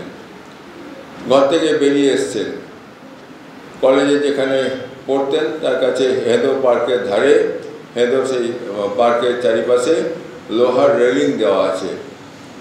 রেলিংয়ে মাথা ঠুকে দেখছেন, এগুলো সত্যি সত্যি লোহার রেলিং, আলাদা কিছু সত্তা, নাকি তিনি যা দিয়ে তৈরি রেলিংগুলো তাই দিয়ে তৈরি? মাথা ঠুকে ঠুকে দেখছেন। ওই ভাবটি বেশ কিছুদিন থাকলো, তারপর ধীরে ধীরে সে ভাব চলে গেল, নাহলে পৃথিবীতে বেঁচে থাকা যায় না। কিন্তু এই একত্বের অনুভবটা তার হলো, এবং তার জীবনের যত সাহসিকতার মূল কারণ কিন্তু হচ্ছে একত্বের অনুভূতি। যদি বলি ছোটোবেলায় তো তিনি সব শোনেননি, এ তো অনেক বড় বয়সে শিখেছেন। ছোটোবেলায় শোনেননি না, তিনি সেই একত স্বরূপই এসেছেন। সাক্ষাৎ শিব ঠাকুর, যিনি ব্রহ্মস্বরূপ, তিনি এসেছেন নরেন্দ্রনাথ নাম নিয়ে। অতএব জন্ম থেকেই তিনি এই জ্ঞানে ভূষিত। কিন্তু যে কোনো কারণে সেই কিছু কালে কিছু চাপা পড়েছিল, শ্রীরামকৃষ্ণের সংস্পর্শে এসে সেই জ্ঞানটি তার উস্কে দিলেন স্বামীজি, ঠাকুর উস্কে দিলেন। তার ফলে একত্বের উপলব্ধিতে তার কোনো বাধা নেই। তাই পরবর্তীকালে তার যে সাহসিকতা দেখি সমস্ত ক্ষেত্রে কিন্তু কাজ করছে সেই একটি, যেখানে তিনি জানেন এই জগতে জন্ম বলে কিছু নাই, মৃত্যু বলে কিছু নাই। গীতা সেই কথা, ন জায়তে ম্রিয়তে বা কদাচিৎ নায়ং ভূত্বা ভবিতা বা ন ভূয়ঃ অজো নিত্য শাশ্বতোয়ং পুরাণ না হান্যতে হন্যমানে শরীরে। এই বোধে তিনি প্রতিষ্ঠিত হয়েছেন এবং তার পরবর্তী ক্ষেত্রে সমস্ত কাজকর্মের পেছনে এই বোধ সর্বদা জাগ্রত থাকার জন্য তিনি সাহসিকতার এক মূর্ত প্রতীকে রূপান্তরিত হয়েছেন। সাহসিকতা এবং নরেন্দ্রনাথ, সাহসিকতা এবং বিবেকানন্দ একাকার হয়ে গেছে। শ্রীরামকৃষ্ণ নরেন্দ্রনাথকে নিজের মতো করে তৈরি করছেন। এই প্রথম তৈরি আরম্ভ হয়েছে তার মধ্যে একত্বের অনুভবটি ঢুকিয়ে দিয়ে, জগতে বহু বলে কিছু নাই, উপনিষদের সার কথা এটি, যে একই সত্তা আছে, নেহ নানা অস্তি কিঞ্চন। উপনিষদ বলছেন দেখো এখানে নানা বলে কিছু নাই, একই সত্তা আছে। আরও বলছেন মৃত্যুস মৃত্যু মাপনতি ইহ নানে বা পশ্যতি। এই নানা যে দেখে সে মৃত্যুর পর মৃত্যু, অর্থাৎ জন্ম মৃত্যুর চক্রে সে ঘুরতে থাকে। যতক্ষণ না একত্ব বুদ্ধি হচ্ছে তাকে জন্ম মৃত্যুর চক্রে ঘুরতে হবে। উপনিষদের কথা এটি স্বামীজির জীবনে রূপায়িত হয়েছে। শ্রীরামকৃষ্ণ আরও কিছু শিক্ষা দিচ্ছেন। এটি কাশীপুরে শিক্ষার সময় তার বিশেষ করে শিক্ষা দিচ্ছেন। যখন শিক্ষা দিচ্ছেন নরেন্দ্রনাথকে ঘর বন্ধ করে কাউকে সেখানে আসতে দিচ্ছেন না, কিছু একটা বিশেষ দিকে তার দৃষ্টি আকর্ষণ করে তাকে সেই দিকে নিয়ে যাচ্ছেন। কি বলেছিলেন আমরা কেউ জানি না, কারণ স্বামীজি সেটি কখনো বলেননি। স্বামীজিকে অনেকে জিজ্ঞেস করেছিলেন যে ঠাকুর আপনাকে ঘর বন্ধ করে কি বলতেন। স্বামীজি বলেছেন those will die with me. Thakur যা বলেছেন সেগুলো আমার সঙ্গে সঙ্গে মরে যাবে, কিন্তু ঠাকুর যা বলেছেন তাই তদনুসারে তিনি কাজ করেছেন। কি কাজ করলেন? যখন তিনি এই ভারত পরিক্রমা করছেন, ভারত পরিক্রমা করবো বলে পরিক্রমা করেননি, একটা ভারতটা ঘুরে দেখি এরকম ভাবনা নিয়ে আরম্ভ করেনি, কোনো পরিকল্পনা করে করেননি। তার ইচ্ছা ছিল এক জায়গাতে স্থির হয়ে বসে ভগবানের ধ্যান করবেন, ব্রহ্ম ধ্যানে মগ্ন হবেন, জগৎ সংসারের সঙ্গে সম্পূর্ণরূপে তিনি এক, এই ধ্যানে মগ্ন হবেন। কিন্তু যে কোনো কারণে পারছিলেন না সেটা, তাকে বারবার সরে আসতে হচ্ছিল। সেখানে ধ্যানে বসছেন, নানা বিঘ্ন আসছে, তাকে উঠিয়ে দিচ্ছে। তাই ঠিক করে যখন উঠতেই হচ্ছে এক কাজ করি। ভারতের মুনি ঋষিরা যুগে যুগে বহু তীর্থে গিয়ে ভারতবর্ষের যে মূল স্পন্দন, যে স্পন্দনটি নাম হচ্ছে ঈশ্বর স্পন্দন, ঈশ্বরের উপলব্ধি, ঈশ্বর অনুভূতিরূপ স্পন্দন, সেইটি তীর্থে তীর্থান্তরে গিয়ে অনুভব করি। তাই তিনি এই তীর্থ করার জন্যই বেরিয়েছেন। যখন তীর্থ করার জন্য বেরিয়েছেন, কোনো জায়গায় হেঁটে গেছেন, কোনো জায়গায় ট্রেনে গেছেন, কোনো জায়গায় অন্যভাবে গেছেন, যখন যেমন পেয়েছেন সেভাবে গিয়েছেন। অধিকাংশ ক্ষেত্রেই হেঁটে হেঁটে যাচ্ছেন, ট্রেনে কখনো কখনো যাচ্ছেন। সেই রকম একটি অবস্থাতে হাতড়া স্টেশনে নেমে, ট্রেনে করে যাচ্ছেন, হাতড়া স্টেশনে নেমে একটি গাছতলায় বসে আছেন। সেখানে ওই স্টেশনেরই সহকারী অধীক্ষক, station superintendent, assistant station superintendent, station master, তিনি সেখানে ছিলেন। নাম তার শরৎচন্দ্র গুপ্ত। তার এই স্বামীজিকে দেখে খুব ভালো লেগে গেল।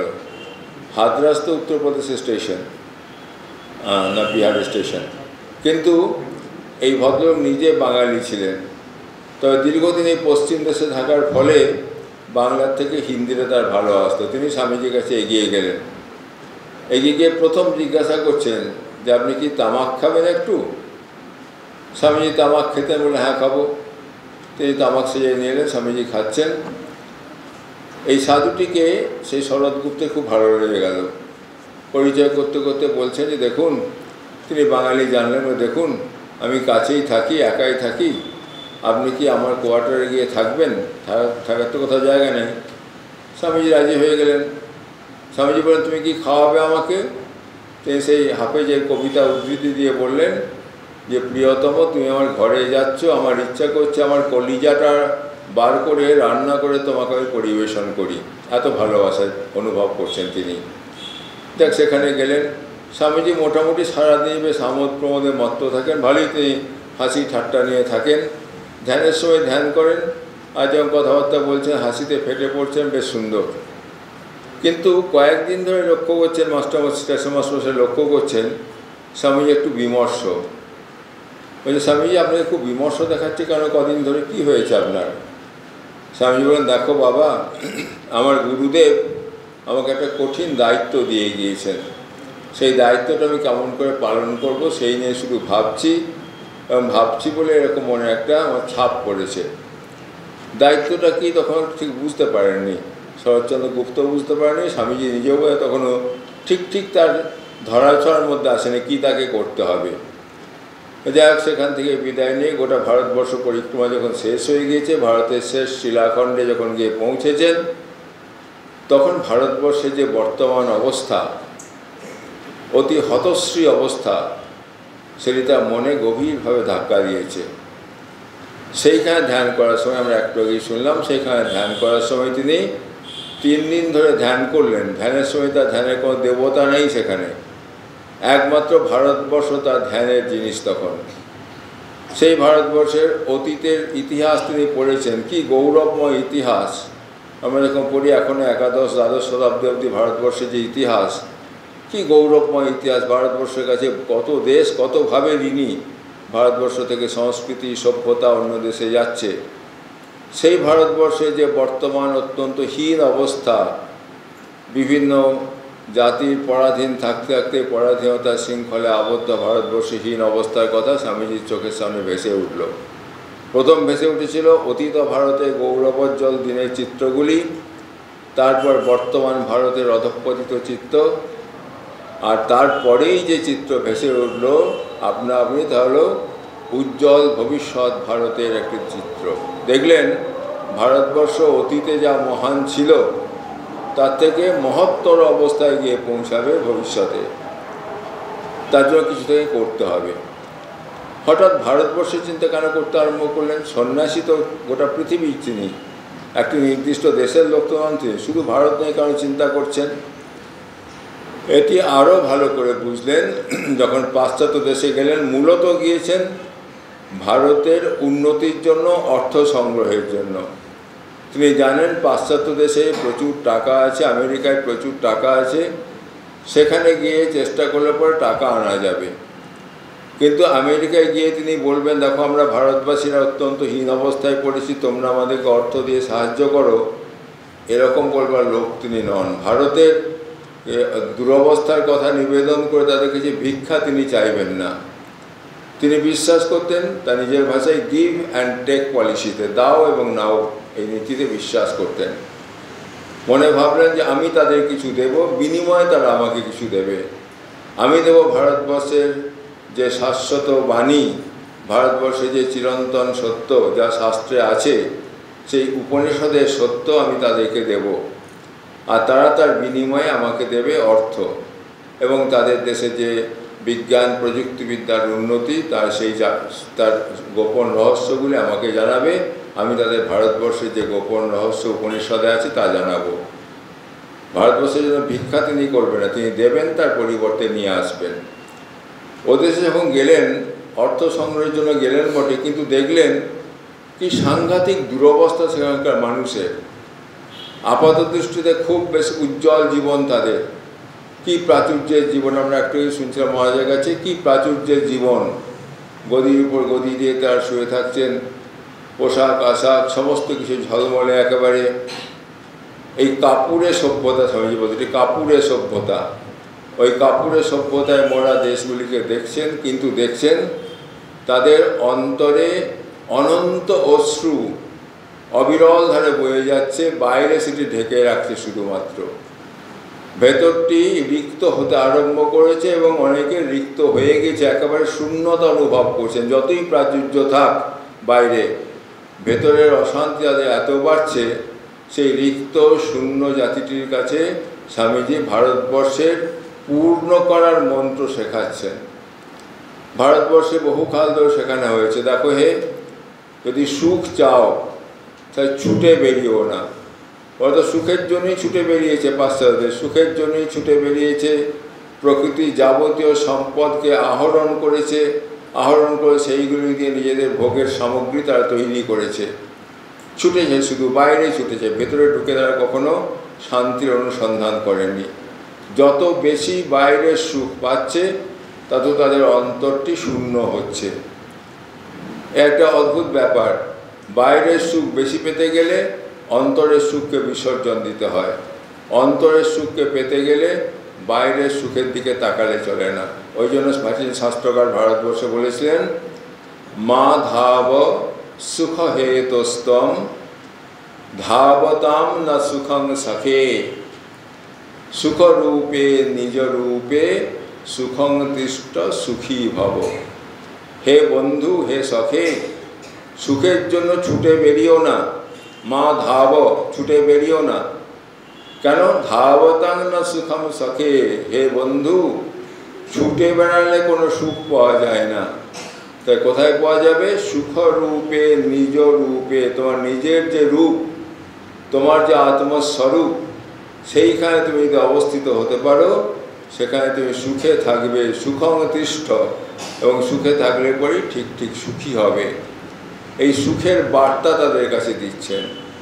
তাদের কাছে নূতন একটা জীবন এসে হাজির হয়েছে।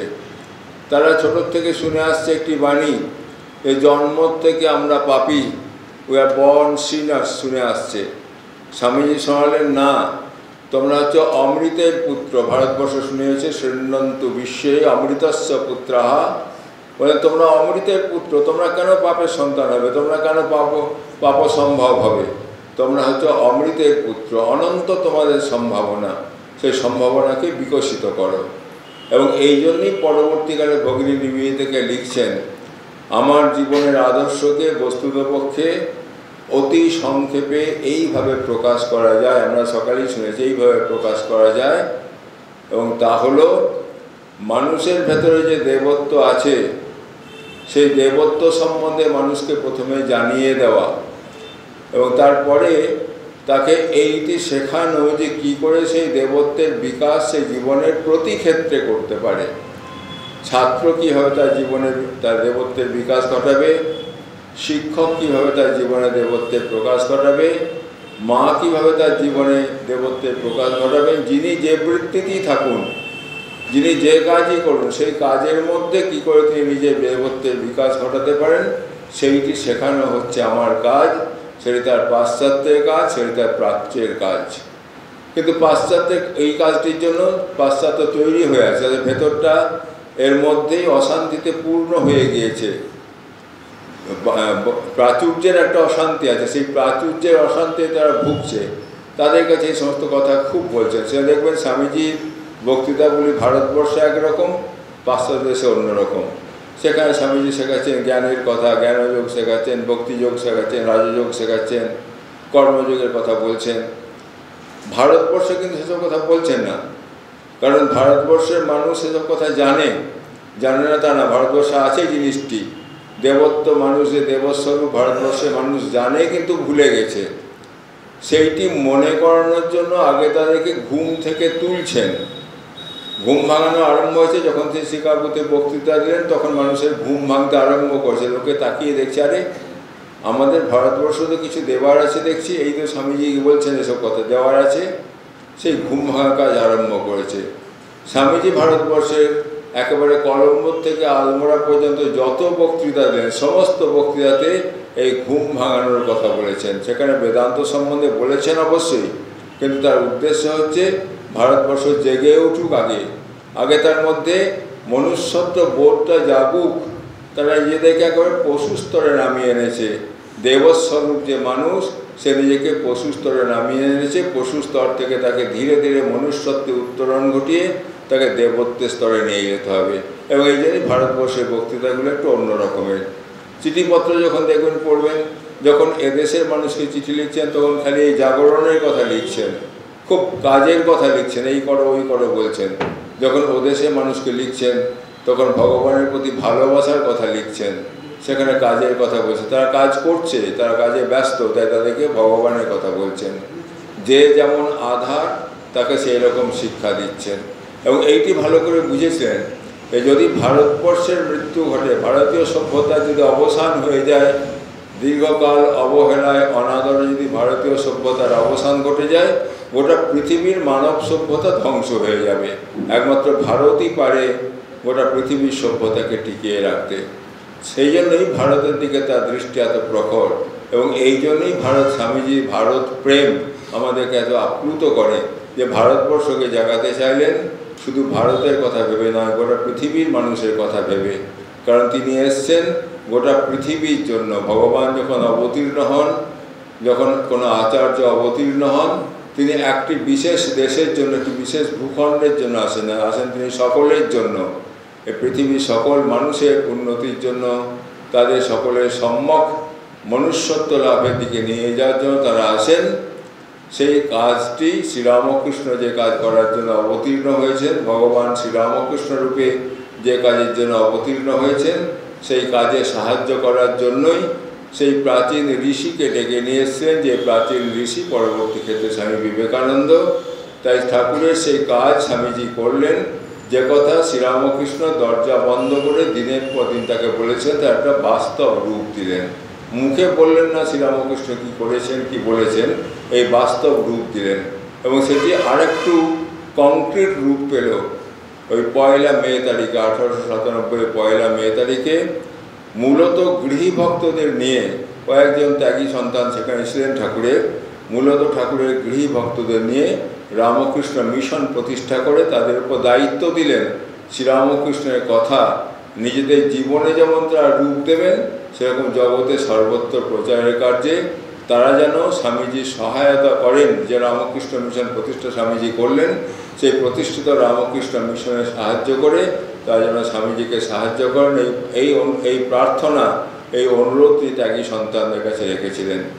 স্বামীজি আমাদের কাছে পথ রেখে দিয়ে গিয়েছেন, আমাদের জন্য স্বামীজি আশীর্বাদ করে গেছেন। ওই স্বামী শিষ্য সংবাদ যখন পড়েছি দেখেছি আমরা, সেখানে শিষ্যকে বলছেন তার ইচ্ছা এবং আশীর্বাদ একটি মাত্র বাক্যেতে তিনি বলছেন শ্রদ্ধাবান হ, বীর্যবান হ, আত্মজ্ঞান লাভ কর, আর পরহিতায় জীবনপাত কর, এই আমার ইচ্ছা ও আশীর্বাদ। স্বামীজির ইচ্ছা ও আশীর্বাদ আমাদের জীবনের রূপ পাক, এই প্রার্থনা তার শ্রীচরণে। তাকে বলি, যা আছে আমার লহ উপহার, সপিনু জীবন তব সেবায়। আপনাদের সকলকে আমার আন্তরিক ধন্যবাদ, শ্রদ্ধা, নমস্কার।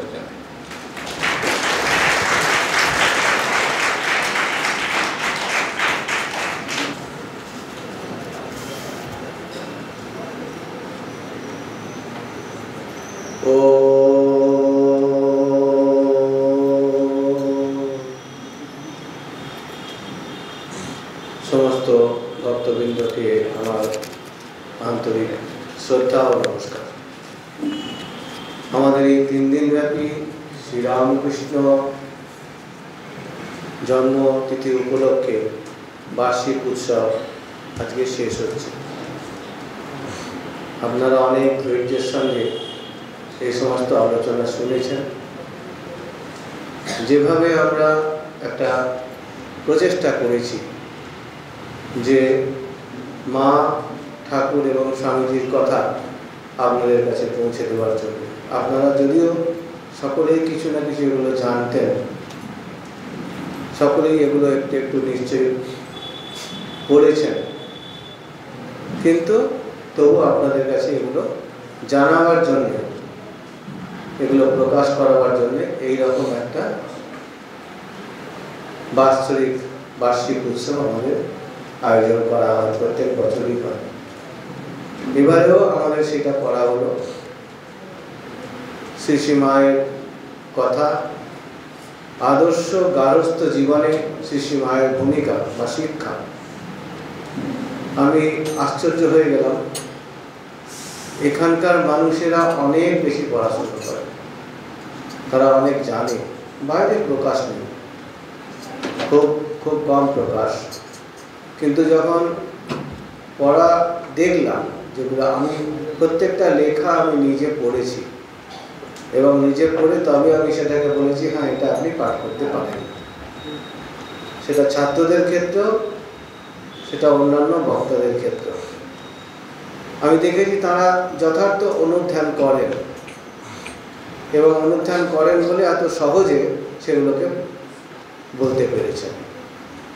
সেই জন্যে সমস্ত বক্তাদের আমাদের আশ্রমের পক্ষ থেকে অনেক অনেক শ্রদ্ধা ও নমস্কার। এছাড়া আছে যে সমস্ত বক্তারা অন্যান্য বিষয়েও যারা ঠাকুরের কথা বা স্বামীজির কথা আলোচনা করলেন, তাদেরও কথার ভেতরে অনেক রকম অনেক গভীরতা আছে। তাদেরও সকলকে আমাদের ধন্যবাদ।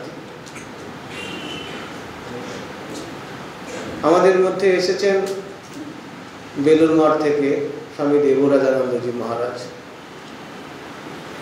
আমাদের কয়েকজন সাধুর কাছে তিনি প্রিন্সিপাল মহারাজ, কয়েকজন মানুষের কাছে এখানে যারা আছেন তাদের কাছে তিনি হেডমাস্টার।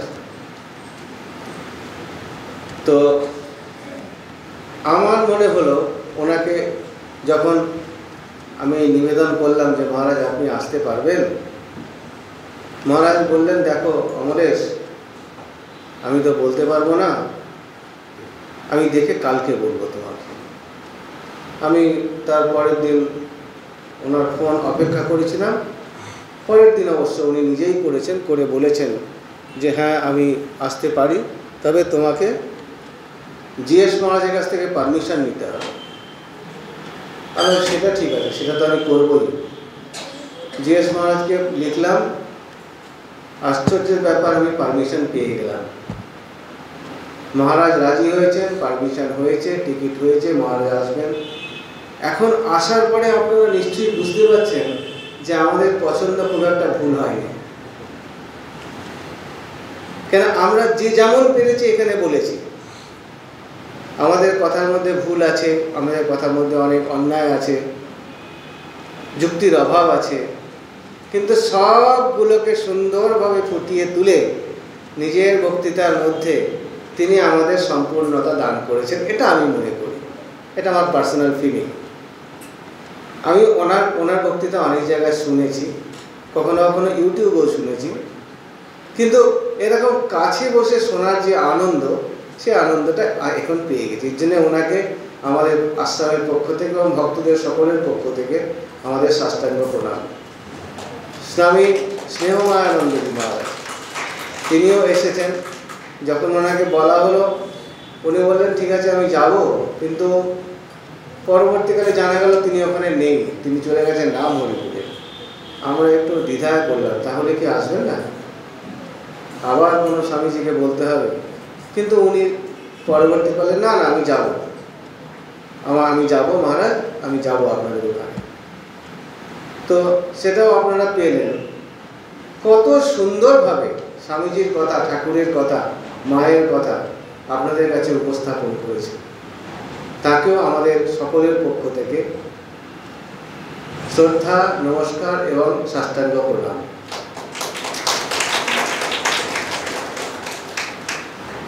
সন্ন্যাসীদের মধ্যে আমাদের সকলেই, সমস্ত সন্ন্যাসী সাহায্য করেছেন। এটা কারোর একার কাজ হয় না, কেউ একা করতে পারবে না। তার মধ্যে অবশ্যই আছে আমাদের মৃণাল মহারাজ, স্বামী গিরিশাত্মানন্দ, মুরারি মহারাজ, তারকেশ্বরানন্দজি, সৌমেন মহারাজ, শ্রীপদানন্দজি, স্বপন মহারাজ, স্বামী শিবেশ আনন্দ। কোনো কাজের জন্য তাকে বলতে হয় না, যে কাজটা করতে হবে তার আগেই তিনি বুঝে নেন এবং কাজটা করে দেন। এটা একটা উপরি পাওনা। মানে আপনি সমস্ত ভার ওখানে ফেলে দিতে পারেন, ভুল করলে বকে দিই মাঝে মাঝে আমি, তো তার কাছ থেকে আমরা অনেক কিছু পাই। আর বর্তমানকালে সর্বেষ্ঠানন্দ, গতবারেও তিনি আমাদের সঙ্গে ছিলেন, এবারেও তিনি আমাদের মধ্যে আছেন। তো তার এই যে আশ্রমের প্রতি তাদের যে ভালোবাসা, ঠাকুরমা স্বামীজির কাজে তাদের যে অনুরাগ, এটা খুবই প্রশংসার ব্যাপার। তো আমার পক্ষ থেকে এবং সকলের পক্ষ থেকে তাদের সকলকে আমাদের আন্তরিক শ্রদ্ধা ও নমস্কার জানাই। আমাদের হস্টেলের ছাত্ররা তারা বিভিন্নভাবে আমাদের মানে গান শুনিয়ে বৈদিক মন্ত্র পাঠ করে, একটু আধটু ভুল আছে, সবটা ঠিক হয়নি, কিন্তু অনেক ভালো হয়েছে। মহারাজ পর্যন্ত প্রশংসা করেছেন, বলেন বাহ ছেলেরা তোমাদের খুব ভালো গান করে। তো তাদেরকে ধন্যবাদ দেওয়ার দরকার নেই, তাদেরকে দুটো চকলেট দিয়ে দিলেই হয়ে যাবে। আর গাইয়ের মধ্যে আমরা সবসময় যাকে পাই, অন্য কোনো গাইয়ে আমি বেশি পছন্দ করি না, বাইরের থেকে বিশেষ গাইয়ে আমি আনি না, আমার ভালো লাগে না। আমাদের ভাবধারা অনুযায়ী জিনিসটা কাজটা হয়, সেটা হলো ডাক্তার সন্তোষ মজুমদার। বিন বুলায়া আ জাতা হ্যায়, মানে ওনার জন্য কোনো নিমন্ত্রণ দরকার নেই, খালি বলা ডাক্তারবাবু আসছেন তো, হ্যাঁ মহারাজ নিশ্চয়ই আসবো। আগে আমি ভয় পেতাম, প্রথমবারে যখন ওনাকে বলতাম ভাবতাম উনি একজন ডাক্তার, ওনার নিজের কাজ আছে, ওনাকে ডাকবো কি মনে করবেন উনি, সবসময় আমাকে ডাকছে, পারিশ্রমিক তো কখনো দিই না, সেটা তো প্রশ্নই ওঠে না। তো কিন্তু উনি নির্দ্বিধায় প্রত্যেকবারে আসেন এবং আমাদের ভালোবাসেন বলেই উনি এখানে এসে সবসময় বসে থাকেন। তাকে আমাদের আশ্রমের পক্ষ থেকে এবং সমস্ত ভক্তদের পক্ষ থেকে আন্তরিক শ্রদ্ধা এবং নমস্কার জানাই। সর্বোপরি যেটা আপনাদের প্রাপ্য, এই যে এতদিন পুজো নিবেদন করা হলো যাদের উদ্দেশ্যে, ঠাকুরমা স্বামীজির উদ্দেশ্যে, তাদের প্রধান হলেন আপনারা। আপনারা না থাকলে আমরা শূন্য চেয়ারে কোনো রকম উদ্দেশ্য করে কোনো অনুষ্ঠান করতে পারতাম না। তো সমর মণ্ডল ডিআই, তার ইয়েতে অনেক শিক্ষক শিক্ষিকা এবারে এসছেন এবং দ্য হাইয়েস্ট নাম্বার আমাদের পক্ষে। অবশ্য তার মধ্যে আমাদের ভবানী মহারাজের হিসেবে 10-15 জনকে নেওয়া হয়নি, আমরা 196 জন শিক্ষক শিক্ষিকা পেয়েছি, যেটা আমাদের গতবারে মাত্র 50 না 46 জন ছিল। অন্য কোনো অসুবিধে ছিল হতে পারে, কিন্তু এটা ছিল। তো এরপর থেকে আর সমরবাবুকে বলার দরকার হবে না, ওটা ওনার কর্তব্য হয়ে যাবে। রামকৃষ্ণ মিশনে একবার কিছু দিলে সেটা পার্মানেন্ট হয়ে যায়, কিন্তু ওটা ওনাকে দিতেই হবে, ওটা ওনাকে করতেই হবে। তো সমর মণ্ডলকে আমাদের পক্ষ থেকে অনেক অনেক ধন্যবাদ, তিনি আমাদের সাহায্য করবেন। যারা মায়েরা এবং ভক্তরা যারা আমাদের এই উৎসবের জন্য আর্থিক সাহায্য করেছেন, অনেক ভক্ত আছেন যাদের বাড়ি বাড়ি গিয়ে মায়েরা ডোনেশন আদায় করে নিয়ে এসছেন। কত শক্ত কাজ, কিন্তু তবুও আপনারা করেছেন। কেন করেছেন? এই আশ্রমের খরচা সামলাবার জন্য। তো মায়েরাই তো করবে, ছেলেরা কোথায় করে না কিছু, মায়েরা আগে ছেলেরা খায়, এই তো নিয়ম, সাধারণত এটাই তো নিয়ম। তো আমরা সেই ব্যাপারে আপনাদের উপরে সবসময় নির্ভরশীল, এটা জানবেন। আপনাদের অনেক অনেক ধন্যবাদ, নমস্কার, প্রণাম সকলকে জানাই। আর রয়েছেন ভলেন্টিয়ার অন্যরা, স্বপন মহারাজের কিছু ব্যাচ আছে, বানর সেনা, আর ভবানী মহারাজের কিছু বানর সেনা আছে। এই দুজনে আমাদের এখানে খুব কাজ করেছে, এদেরকেও আমাদের পক্ষ থেকে অনেক ধন্যবাদ। এখন নাম না করে যদি বলি তাহলে কিছু বলবেন, সেজন্য মাতৃসংঘ এবং সারদা সংঘের মায়েরা আমাদের খুব সাহায্য করেছেন। আপনাদের সকলকে আমার ধন্যবাদ, নমস্কার।